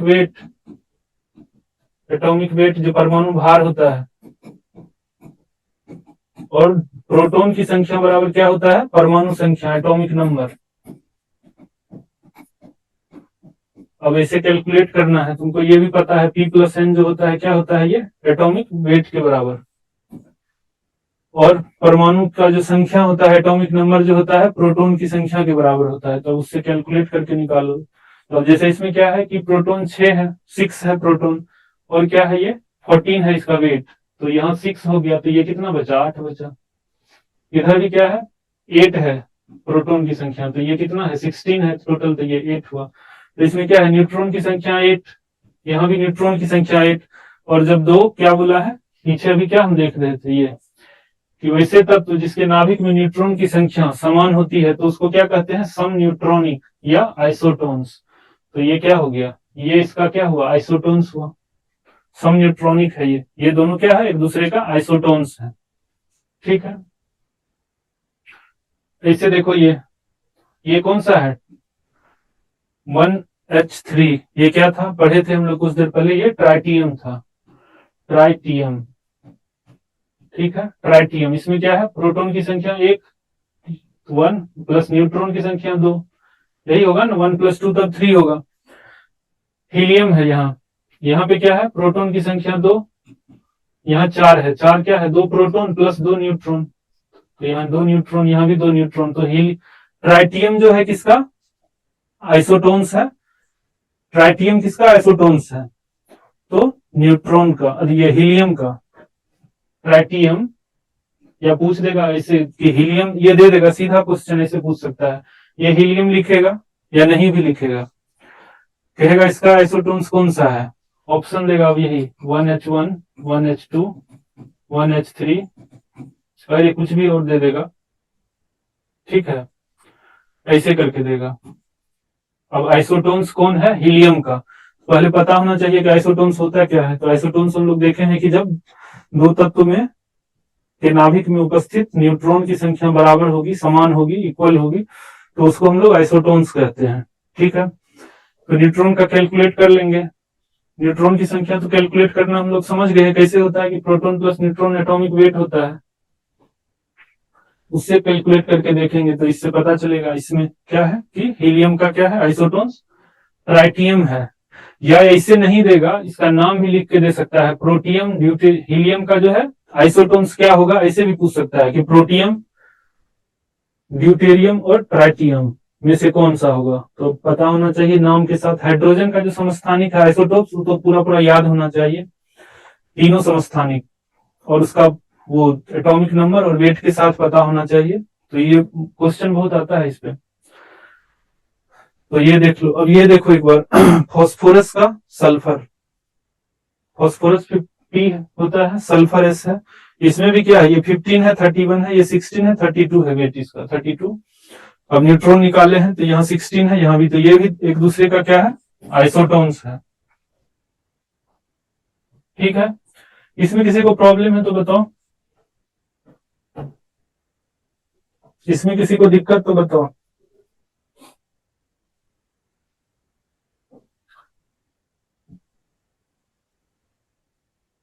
किसी को प्रॉब्लम इसमें तो बताओ जल्दी।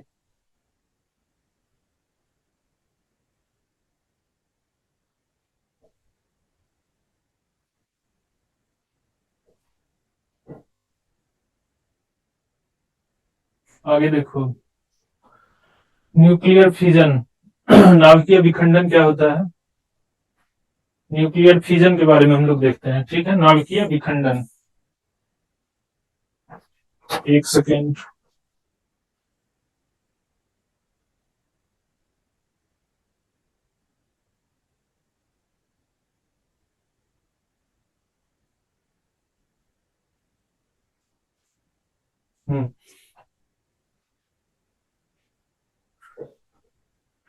न्यूक्लियर फिजन, नाभिकीय विखंडन, तो इसमें क्या होता है, वह प्रक्रिया जिसमें कोई भी भारी नाभिक जो होता है वो टूटता है दो हल्के नाभिक में।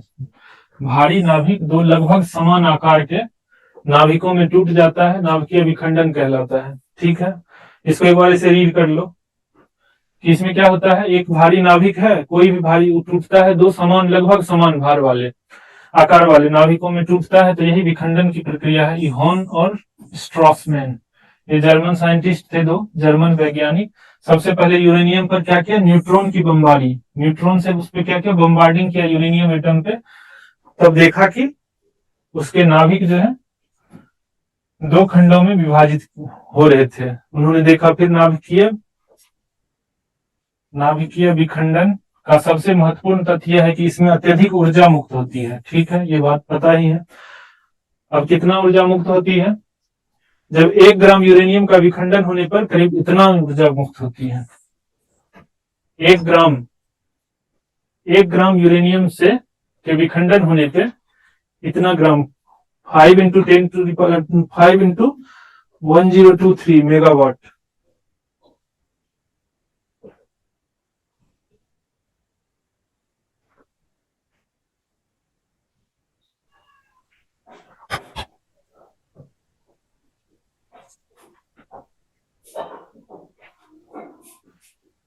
तो और ये 1 ग्राम यूरेनियम जितना एनर्जी देता है, इतना एनर्जी ये जो TNT, ट्राई नाइट्रोटोलुईन, जिसका यूज हम लोग विस्फोटक में करते हैं, 20 टन 20 टन TNT जो जितना एनर्जी देगा उतना 1 ग्राम यूरेनियम दे देता है। तो समझ लो ये कितना ज्यादा वो है, इसमें कितना एनर्जी ये जनरेट करता है।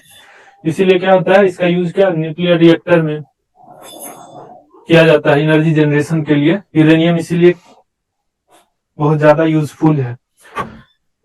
आगे देखते हैं हम लोग, इसमें कुछ है नहीं वैसा। ये दिमाग में कि नाभिक के विखंडन से प्राप्त नाभिकों का द्रव्यमान विखंडन से पूर्व नाभिक के द्रव्यमान से कम होता है। ये जब विखंडन हुआ, इसमें क्या है रिएक्शन, ये यूरेनियम का नाभिक क्या है, यहाँ पे फिर हम लोग क्या यूज किए हैं, 235, यूरेनियम 235। इसका एटॉमिक नंबर 92 होता है, ये तो ठीक है। मेनली क्या है यूज जो हम लोग करते हैं 235, जो कि क्या है नेचुरली 0.7% ही पाया जाता है। ये जो है कितना है, इसका नेचुरली अकरिंग है 0.7% ही ये, और सब क्या है यूरेनियम 238 है मेनली। अब देखो इस पे क्या करते हैं, न्यूट्रॉन से बम्बार्डिंग करते हैं, न्यूट्रॉन से इस पे बम्बार्डिंग करते हैं तो ये यूरेनियम का टूटता है और ये क्या बनाया, बेरियम क्रिप्टॉन, एक बेरियम का बना, एक क्रिप्टॉन बना। ये लगभग क्या है समान आकार के, ठीक है। और क्या है यहाँ पे 3 एक्स्ट्रा न्यूट्रॉन भी जनरेट होता है और एनर्जी कितना निकलता है, इतना एनर्जी 200 मेगावाट। ये एक यूरेनियम के परमाणु के विखंडन से ऐसा होता है। ये याद रखना है, ये भी पता होना चाहिए कि यूरेनियम जब टूटता है तो क्या क्या बनता है, पूछता है बेरियम क्रिप्टॉन 3 न्यूट्रॉन, ये भी होता है, पता होना चाहिए।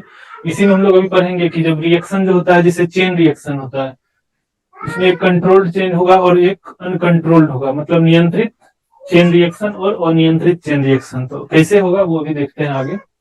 तो ये है नाभिकीय विखंडन जब यूरेनियम का होता है तो ये होता है। सबसे पहले ये पता होना चाहिए कि यूरेनियम जब न्यूट्रॉन से बम्बार्डमेंट कराया जाता है, बमबारी करते हैं जब न्यूट्रॉन से यूरेनियम के एटम पे, तो इसमें क्या होगा, बेरियम क्रिप्टॉन और 3 न्यूट्रॉन फिर से जनरेट होता है।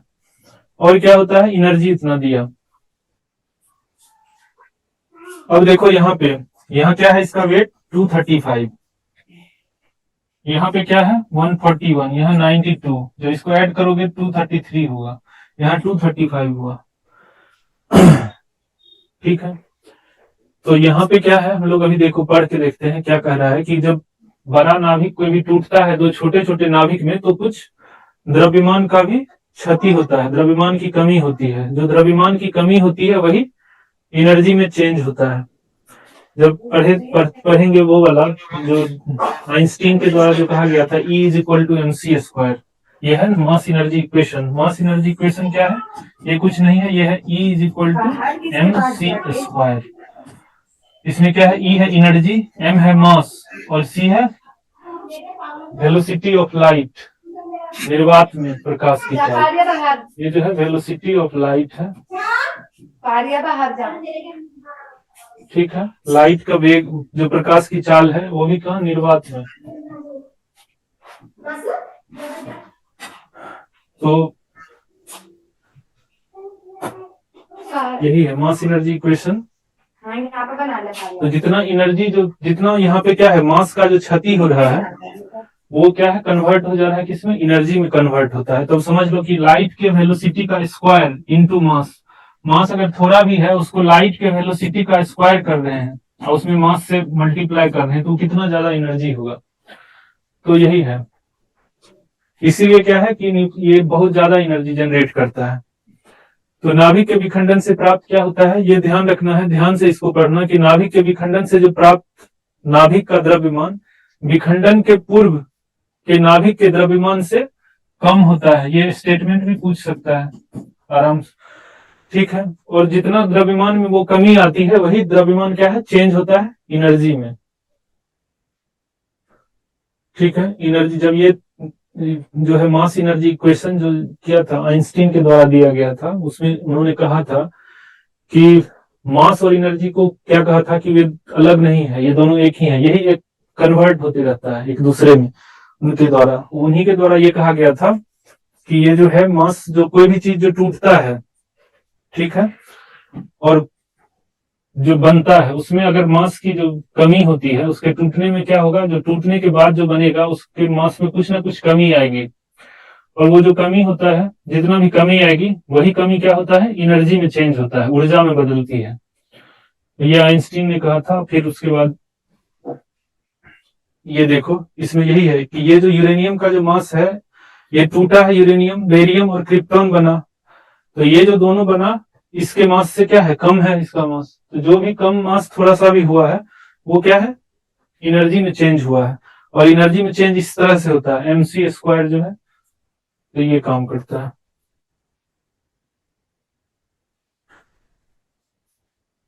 अब ये ध्यान रखने की बात है कि यहाँ पे हम क्या भी पढ़े हैं कि जब यूरेनियम 235 टूटेगा तो बेरियम और क्रिप्टॉन बनेगा। ऐसा जरूरी नहीं है कि हमेशा बेरियम और क्रिप्टॉन ही बनेगा, इसके अलावा भी कुछ बन सकता है और भी।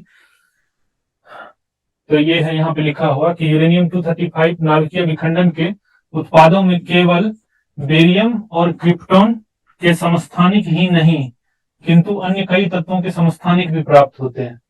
इसके अलावा भी अलग अलग समस्थानिक भी प्राप्त हो सकता है जब ये टूटता है। तो ऐसा जरूरी नहीं है कि जब ये टूटेगा तो जो है सिर्फ बेरियम और क्रिप्टॉन ही मिलेगा, इसके अलग अलग भी समस्थानिक मिल सकते हैं, ठीक है। अब देखो चेन रिएक्शन क्या होता है, चेन रिएक्शन क्या होता है इसको थोड़ा देख लो, ध्यान रखने, थोड़ा सा जानने की जरूरी है। जब यूरेनियम पर न्यूट्रॉन की बमबारी की जाती है, जब यूरेनियम एटम पे हम लोग क्या करते हैं, न्यूट्रॉन की बमबारी, तो एक यूरेनियम नाभिक विखंडन कर बहुत अधिक ऊर्जा व 3 नए न्यूट्रॉन उत्सर्जित करते हैं। अभी हम लोग यहाँ पीछे देखे थे कि जब एक न्यूट्रॉन से यहाँ बमबार्डिंग किए इस पे, तो क्या हुआ, ये दो तो निकला ही, उसके बाद क्या है, 3 एक्स्ट्रा न्यूट्रॉन भी निकला है इससे। तो ये न्यूट्रॉन जो है, एक्स्ट्रा न्यूट्रॉन, 3 नया न्यूट्रॉन भी उत्सर्जित हुआ, 3 नए न्यूट्रॉन उत्सर्जित होते हैं। ये उत्सर्जित न्यूट्रॉन यूरेनियम के अन्य नाभिकों को विखंडित करते हैं। अब जो 3 न्यूट्रॉन है ये यूरेनियम के अन्य नाभिक को विखंडित करते हैं। इस प्रकार यूरेनियम ये चेन में चलते रहता है। जैसे क्या हुआ, यूरेनियम है, यहाँ पे एक न्यूट्रॉन से हुआ, तो यहाँ क्या हुआ कि एक बेरियम मिला, क्रिप्टॉन मिला और प्लस 3 न्यूट्रॉन हुआ। यहाँ पे हमको क्या मिला, 3 न्यूट्रॉन, 1 2 3। फिर ये क्या करेगा, यूरेनियम पे अटैक करेगा, यूरेनियम पे फिर करेगा, फिर यहाँ से 3 न्यूट्रॉन निकलेगा, ऐसे चेन चलता है। फिर यहाँ 3 निकलेगा, यहाँ से 3 न्यूट्रॉन निकलेगा। ये क्या है, 1 से 3 हुआ, फिर कितना हो गया 20, ये 9 हो गया, फिर 27, ऐसे मल्टीप्लाई हो रहा है। तो इसीलिए ये क्या है, चेन में चलते रहता है। इसी में क्या है कि जब हम लोग इसको कंट्रोल करेंगे तो कंट्रोल चेन रिएक्शन होगा, जो कि हम लोग रिएक्टर में करेंगे, परमाणु रिएक्टर में। और जब इसको कंट्रोल नहीं किया जाता है, अनकंट्रोल्ड हो जाता है, तो वही क्या हो जाता है, परमाणु बम हो जाता है, एटॉमिक बम जो होता है। अनकंट्रोल्ड चेन रिएक्शन का यूज करता है उसमें। तो इसमें ये देखो कंट्रोल्ड और अनकंट्रोल्ड चेन रिएक्शन क्या होता है। तो कंट्रोल्ड में क्या होता है, विखंडन के दौरान निकल क्या होगा कि उसमें 3 जो न्यूट्रॉन निकला है उसमें से 2 न्यूट्रॉन को पकड़ के मतलब वो कर लिया जाएगा, उसको हटा दिया जाएगा। और एक जो न्यूट्रॉन बचा उससे क्या होगा, सिर्फ एक ही यूरेनियम एटम पे फिर होगा। फिर जो निकलेगा 3, उसमें से फिर 2 न्यूट्रॉन को सेपरेट कर लिया जाएगा। फिर एक ऐसे क्या होगा, कंट्रोल रहेगा, एक ही न्यूट्रॉन को यूज करते रहता है, जिस वजह से क्या है कि वो कंट्रोल्ड रहता है। अनकंट्रोल्ड में कुछ नहीं होता है, वो क्या करेगा, जो 3 न्यूट्रॉन बना फिर 3 से 9 बनेगा, 9 से 27 ऐसे बढ़ते जाता है। तो वो क्या होगा, होते होते क्या ब्लास्ट कर जाएगा, विस्फोट होगा। तो जो क्या है, जिसका यूज किसमें किया जाता है, एटम बम में किया जाता है, ठीक है। तो ये है कंट्रोल, विखंडन के दौरान निकलने वाली 3 नए न्यूट्रॉनों में से 2 को अवशोषित कर लिया जाता है, जिसके कारण अभिक्रिया धीरे धीरे और नियंत्रित तरीके से होती है। यह अभिक्रिया रिएक्टर में होता है, रिएक्टर में, परमाणु एटॉमिक रिएक्टर जो होता है, एटॉमिक रिएक्टर, एटॉमिक रिएक्टर में यह अभिक्रिया होती है। ठीक है, ये गलत है यहाँ पे,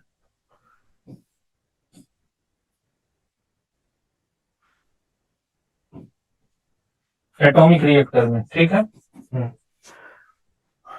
और क्या है ये अनकंट्रोल्ड चेन रिएक्शन। इसमें क्या होगा, जो इसमें जो न्यूट्रॉन की संख्या पर नियंत्रण नहीं किया जाता है, जो बना 1 से 3, 3 से 9, 9 से 27, फिर 81 ऐसे बढ़ते जाएगा ये, तो ये क्या होगा, विस्फोट हो जाएगा, जिसका यूज किसमें होता है, मेनली एटम बम में करते हैं। तो ये पूछता है, सीधे पूछेगा ऐसे कि एटम बम में कौन सा रिएक्शन होगा, तो uncontrolled chain reaction. Atomic reactor में कौन सा होगा, तो कंट्रोल्ड चेन रिएक्शन। तो ये ध्यान रखना है।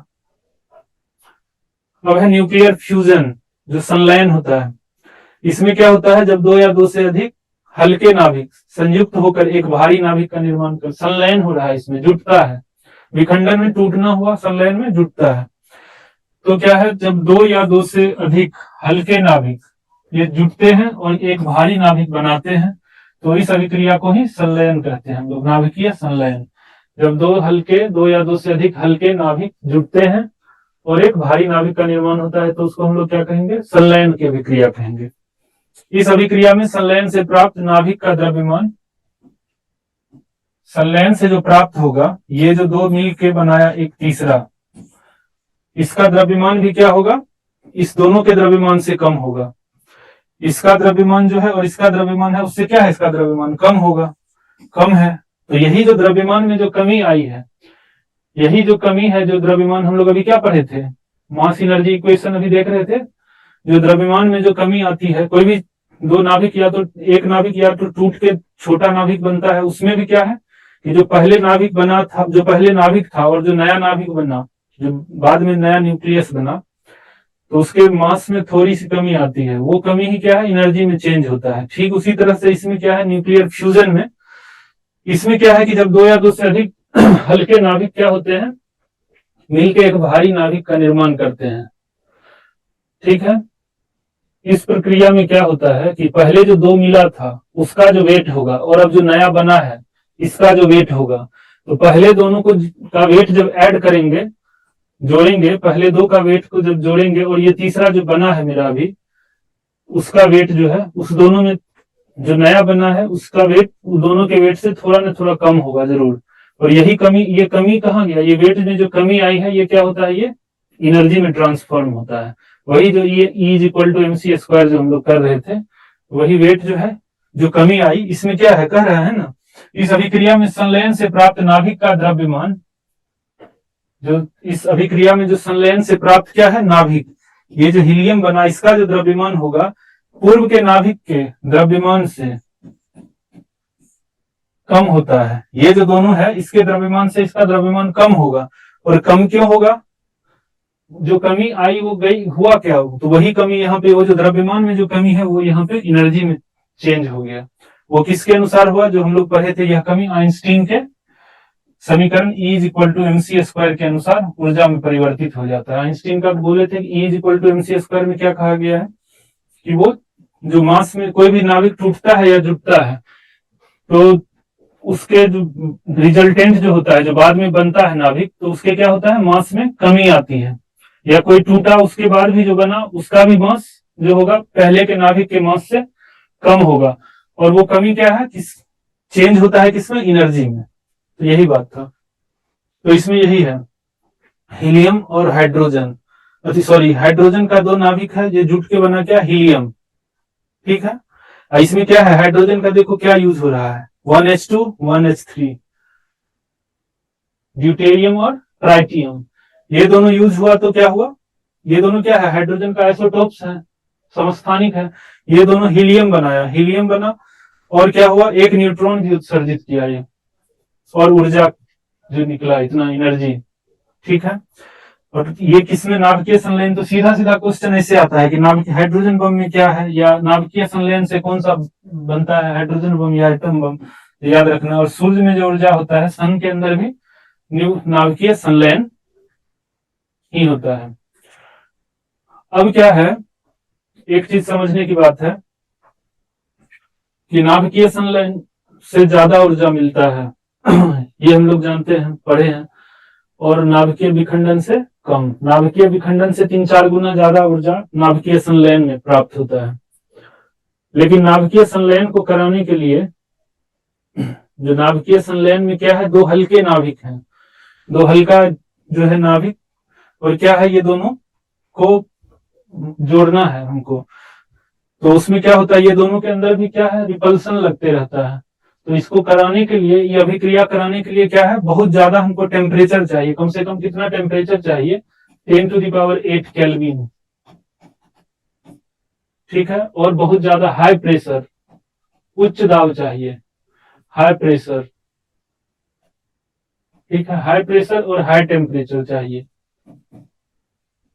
तभी ये नाभिकीय संलयन की अभिक्रिया होती है। इसीलिए क्या, नाभिकीय संलयन हम लोग पढ़ते हैं कि सन में होता है, नाभिकीय या तारे में, जो तारे को जो एनर्जी मिलता है वो क्या है, नाभिकीय संलयन से मिलता है, न्यूक्लियर फ्यूजन से मिलता है, क्योंकि वहां पे एनर्जी बहुत ज्यादा रहता है। इसकी वजह से वहां पे अभिक्रिया आसानी से हो जाता है।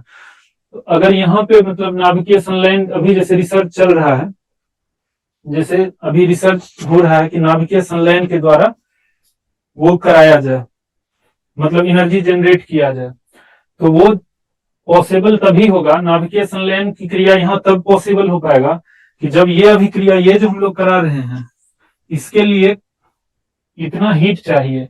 और वो हीट क्या होगा कि एटम बम में जैसे ब्लास्ट करते हैं, उससे जितना एनर्जी, मतलब न्यूक्लियर फ्यूजन से जितना, विखंडन से जितना एनर्जी निकलेगा, उतना एनर्जी यहाँ पे आएगा, उसके बाद ही ये यहाँ कन्वर्ट होगा इसमें।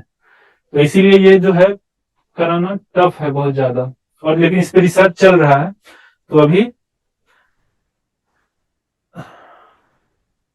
ठीक है, तो नाभिकीय संलयन इसलिए इतना आसान नहीं है। अगर ये मतलब यहाँ पे हो जाएगा तभी पॉसिबल है, जबकि हमको ये दोनों को जोड़ने के लिए कम से कम कितना चाहिए, एटम जो बम के अकॉर्डिंग जो जितना एनर्जी उससे रिलीज होता है, उतना एनर्जी होना चाहिए इसमें, मतलब 10⁸ केल्विन चाहिए और हाई प्रेशर चाहिए, उसके बाद ही ये पॉसिबल हो पाएगा, ठीक है। अब देखते हैं आगे एटॉमिक रिएक्टर। अच्छा, ये नाभिकीय संलयन में एक चीज याद ध्यान रखना है, ये देखो हाँ, एक ये पॉइंट ध्यान रखने की जरूरत है कि अंतरराष्ट्रीय उष्मा नाभिकीय प्रायोगिक रिएक्टर, अंतरराष्ट्रीय, इसको इसे लिखो इंटरनेशनल थर्मोन्यूक्लियर, इंटरनेशनल थर्मोन्यूक्लियर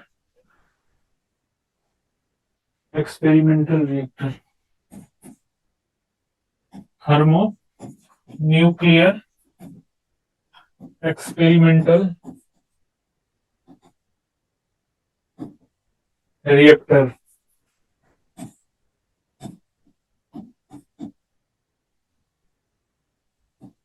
ठीक है।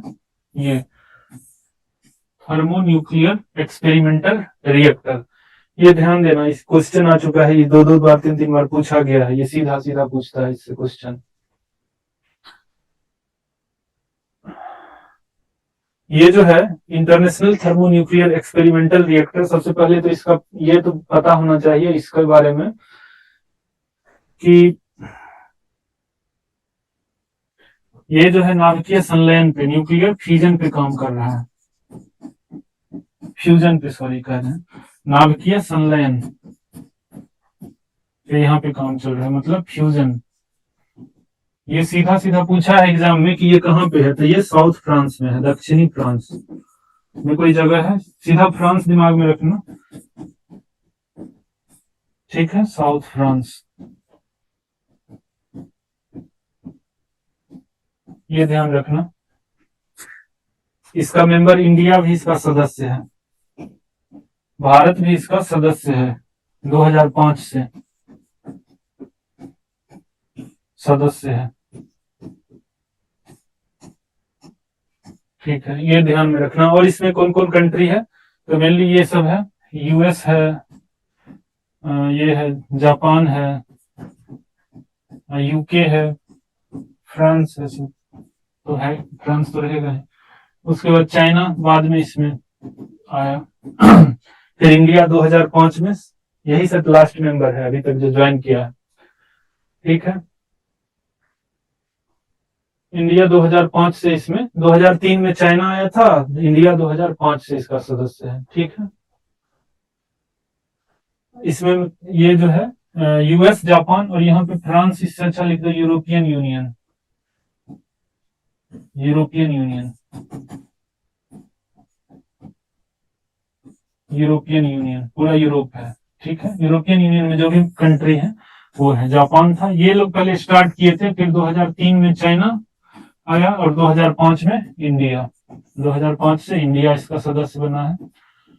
और क्या है, यहाँ पे बहुत सारे साइंटिस्ट जो है हर एक कंट्री के मिलके इस पे काम हो रहा है। तो ये क्या है, मेनली फ्यूजन पे वर्क कर रहा है, न्यूक्लियर फ्यूजन पे, नाभिकीय संलयन पे। ठीक है, तो ये ध्यान रखना है, ये कहाँ पे है। ये एग्जाम में आ चुका है, दो दो बार, तीन तीन बार आ चुका है। ठीक है,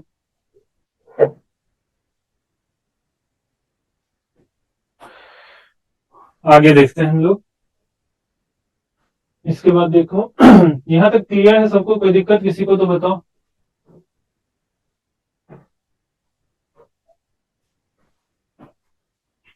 यहाँ तक दिक्कत किसी को है?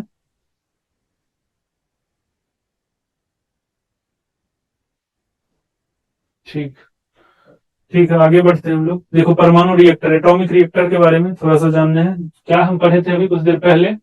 एटॉमिक रिएक्टर के बारे में क्या पढ़े थे कि कंट्रोल्ड चेन रिएक्शन, जहां पे क्या होता है कि जो तीन, जो न्यूट्रॉन निकलता है, एक्स्ट्रा न्यूट्रॉन, कोई भी जो यूरेनियम टूटने के बाद, तो दो न्यूट्रॉन को क्या किया जाता है, चलेगी और 15 मिनट और, इसको कंप्लीट कर लेते हैं जल्द, बस हो गया, थोड़ा सा है।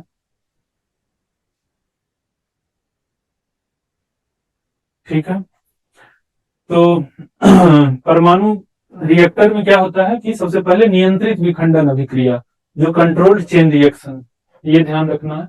ये तो पता ही है कि जो फ्यूजन न्यूक्लियर रिएक्टर में क्या होता है, क्या करते हैं, विखंडन। और विखंडन कैसा होगा, नियंत्रित होगा, कंट्रोल्ड होगा। ठीक है, निकली इसमें क्या होता है, जो एनर्जी जो जनरेट होता है उसका यूज क्या हम लोग करते हैं, पानी को गर्म करते हैं, उससे वेपर जनरेट करते हैं, टरबाइन, फिर क्या होता है, उससे टरबाइन चलाया जाता है और फिर उससे एनर्जी का उत्पादन होता है। यही है इसमें लिखा हुआ, और कुछ नहीं है। विखंडन से निकली उष्मा, जो एनर्जी जो हुआ, ऊर्जा से पानी का भाप बनाकर टरबाइन को चलाया जाता है, जिससे विद्युत का उत्पादन होता है। यही है। सबसे पहले न्यूक्लियर रिएक्टर की खोज किसने की थी, एनरिको फर्मी, एनरिको फर्मी के द्वारा। कहाँ पे थे ये, अमेरिका में, वाशिंगटन यूनिवर्सिटी में, ने शिकागो यूनिवर्सिटी में 1942 ईस्वी में इन्होंने पहला परमाणु रिएक्टर, ये भी पूछता है कि किसके द्वारा किया गया है, तो एनरिको फर्मी, एनरिको फर्मी के द्वारा। ठीक है, एनरिको फर्मी के द्वारा किया गया था सबसे पहला परमाणु रिएक्टर। तो ये याद रखना, ये याद रखना है कि इसमें क्या है, कंट्रोल्ड चेन रिएक्शन है, controlled chain reaction, chain reaction. ठीक है, का यूज करते हैं इसमें। क्या होता है कंट्रोल्ड चेन रिएक्शन, क्या होता है अनकंट्रोल्ड चेन रिएक्शन, मतलब नियंत्रित और अनियंत्रित, ये दोनों हम पहले बात कर चुके हैं। तो इसमें कंट्रोल्ड होता है, ये ध्यान रखना है। अब देखो, यहाँ कुछ बात लिखे हैं। नाभिकीय रिएक्टर में ईंधन के रूप में पहले संवर्धित यूरेनियम का प्रयोग किया जाता था। पहले क्या था, यूरेनियम का, संवर्धित यूरेनियम का, इनरिच्ड यूरेनियम जो होता है, इसका यूज करते थे। इन दिनों भारत में क्या है, थोरियम और प्लूटोनियम का भी यूज करते हैं, थोरियम और प्लूटोनियम का भी प्रयोग ईंधन के रूप में करते हैं अभी के टाइम में। थोरियम के बारे में तो पढ़े होंगे, कि पढ़ेंगे, अभी देखते हैं आगे होगा कि सबसे ज्यादा कहाँ पे है थोरियम का, इंडिया में ही है। ये बताते हैं, हम लिख देते हैं, याद रखना। विखंडन पर अभिक्रिया में उत्पन्न न्यूट्रॉन की गति तीव्र होती है, उसको क्या करते हैं, गति को कम करने के लिए भारी जल D2O, ठीक है, या ग्रेफाइट का प्रयोग करते हैं, किसके रूप के लिए, मंदक के रूप में, मॉडरेटर के रूप में, जो मंदक के रूप में क्या करते हैं, जो न्यूट्रॉन निकला उसके रिएक्शन से, जैसे यूरेनियम पे क्या है, एक एटम से वो किया गया, यूरेनियम से बम्बार्डमेंट, यूरेनियम एटम पे बम्बार्डमेंट किया गया न्यूट्रॉन से, तो उसके बाद क्या होगा, यूरेनियम पढ़े थे, बेरियम, क्रिप्टॉन और 3 एक्स्ट्रा न्यूट्रॉन निकलता है, तो वो स्पीड उसका इतना तेज होता है, तो उसको कंट्रोल करने के लिए, उसकी गति को कम करने के लिए क्या करते हैं, एक मॉडरेटर का यूज करते हैं, मंदक जिसको कहते हैं, ठीक है। इसमें क्या होता है, मंदक में क्या यूज करते हैं, ये सीधा क्वेश्चन आता है कि मंदक जो है मॉडरेटर में क्या यूज करते हैं, तो या तो D2O, ड्यूटेरियम ऑक्साइड, जिसको भारी जल कहते हैं, या ग्रेफाइट, ये सब भी ग्रेफाइट का यूज करते हैं, ठीक है।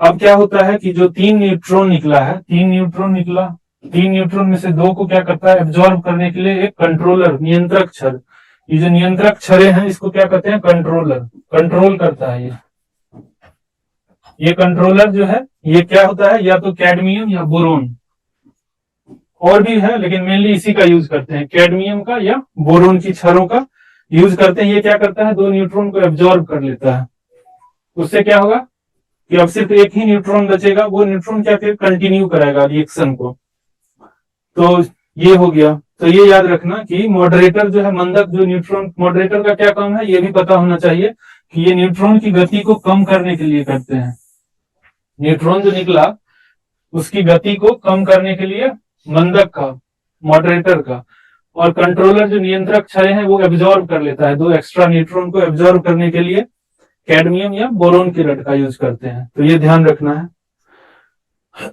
ये देखो, विखंडन में उत्पन्न होने वाले 3 नए न्यूट्रॉन में से 2 को अवशोषित, ये कुछ नहीं है, विखंडन में उत्पन्न होने, वही बात है कि 2 को अवशोषित कर लेता है, मॉडरेटर की बात हो रहा है, ये कंट्रोलर की बात हो रहा है कि 3 जो न्यूट्रॉन निकला है उसमें से 2 को क्या करता है, अवशोषित, एब्जॉर्ब करता है, जिससे औसतन एक विखंडन के पश्चात एक ही विखंडन, वही तो हुआ, कंट्रोल्ड होते जाएगा रिएक्शन, और विखंडन अभिक्रिया एक नियंत्रित श्रृंखला अभिक्रिया बनी रहती है, मतलब कंट्रोल्ड वे में चलते रहेगा। रिएक्टर से प्राप्त नाभिकीय ऊर्जा, यही सब पावर हाउस बनाए जाते हैं, उससे क्या होता है कि एक जगह स्टोर करता है एनर्जी को, फिर ट्रांसमिट किया जाता है, जहां जहां उसको भेजना है एनर्जी को, इलेक्ट्रिसिटी के रूप में उसको भेजा जाता है। तो मेनली ये है, आगे देखो, एक बार खत्म हो गया। इसमें एक चीज हम तुम लोग को क्या कर रहे थे, इनरिचमेंट की बात हो रही थी ना, ये देखो थोड़ा सा, इनरिच जो करते हैं यूरेनियम को, जब हम लोग इनरिच करते हैं तो वो कैसे किया जाता है, इनरिचमेंट क्या होता है ये पता होना चाहिए थोड़ा। अच्छा, थोरियम के बारे में एक चीज पता होना चाहिए, थोरियम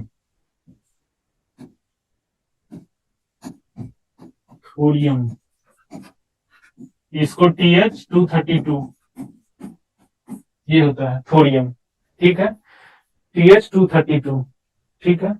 इसके ये जो है किसमें, इसका सबसे ज्यादा पहला इंडिया में है भंडारण, इंडिया में सबसे ज्यादा, वर्ल्ड में सबसे ज्यादा थोरियम कहाँ पाया जाता है, तो इंडिया में पाया जाता है, फिर ऑस्ट्रेलिया में है,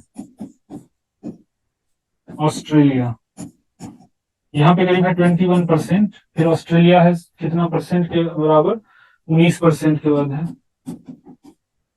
और फिर है इंडिया, ऑस्ट्रेलिया के बाद है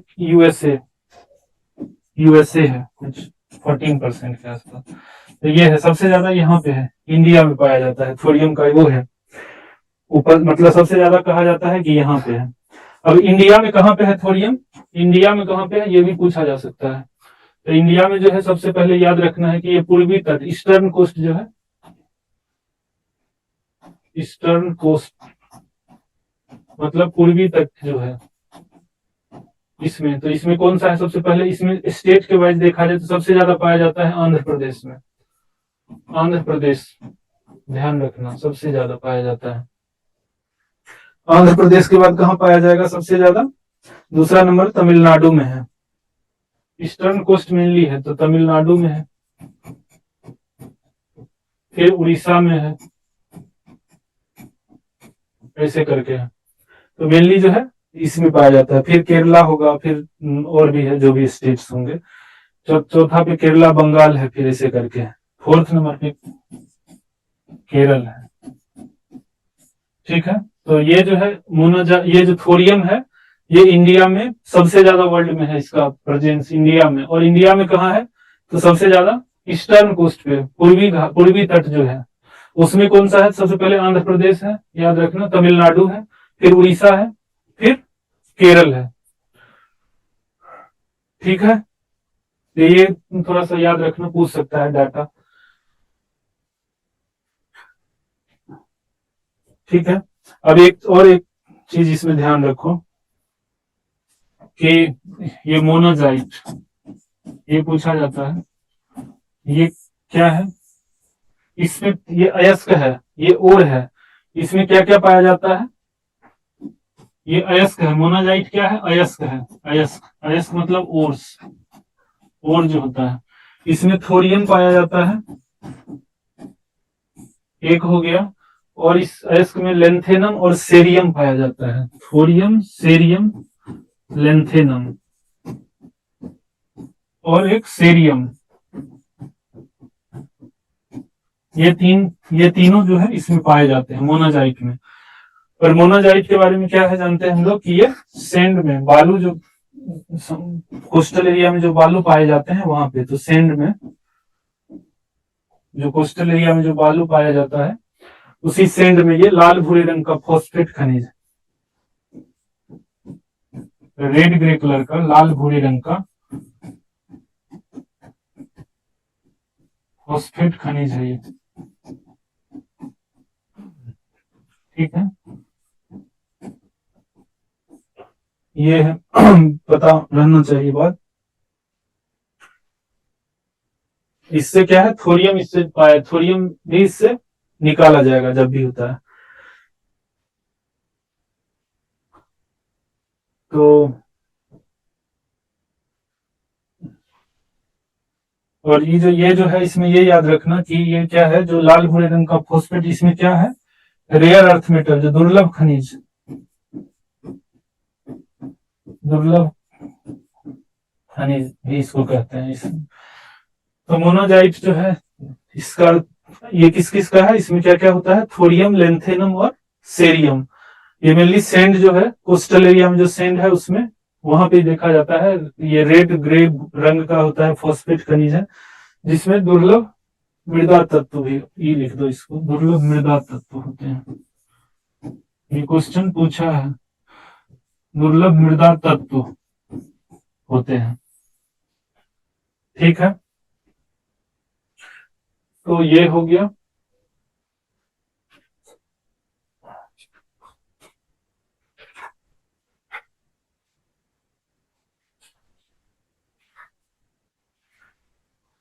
और तो कुछ जो इनरिच्ड यूरेनियम की बात जो होती है, हम लोग यूरेनियम का क्या कहते हैं, यूज करते हैं, जो संवर्धित जिसको कहते हैं, संवर्धित यूरेनियम या इनरिच्ड, इनरिच्ड यूरेनियम जिसको कहते हैं। इसमें क्या होता है, दो टाइप से, एक तो हम लोग किस पर्पज से करते हैं, न्यूक्लियर रिएक्टर के लिए, और एक क्या करते हैं दूसरा, एटम बम बनाने के लिए। तो जब रिएक्टर में होगा यूज, तो इनरिचमेंट कितना होगा, और विपन जो बनाते हैं, कोई विपन जो बनेगा, जैसे एटम बम लिखते हैं सीधा हम, एटम बम के लिए कितना % इनरिचमेंट होगा। तो जब रिएक्टर में करते हैं इनरिचमेंट में क्या होगा, इसमें यूरेनियम 235 का इनरिच करते हैं, 235, क्योंकि यही तो यूज होता है मेनली।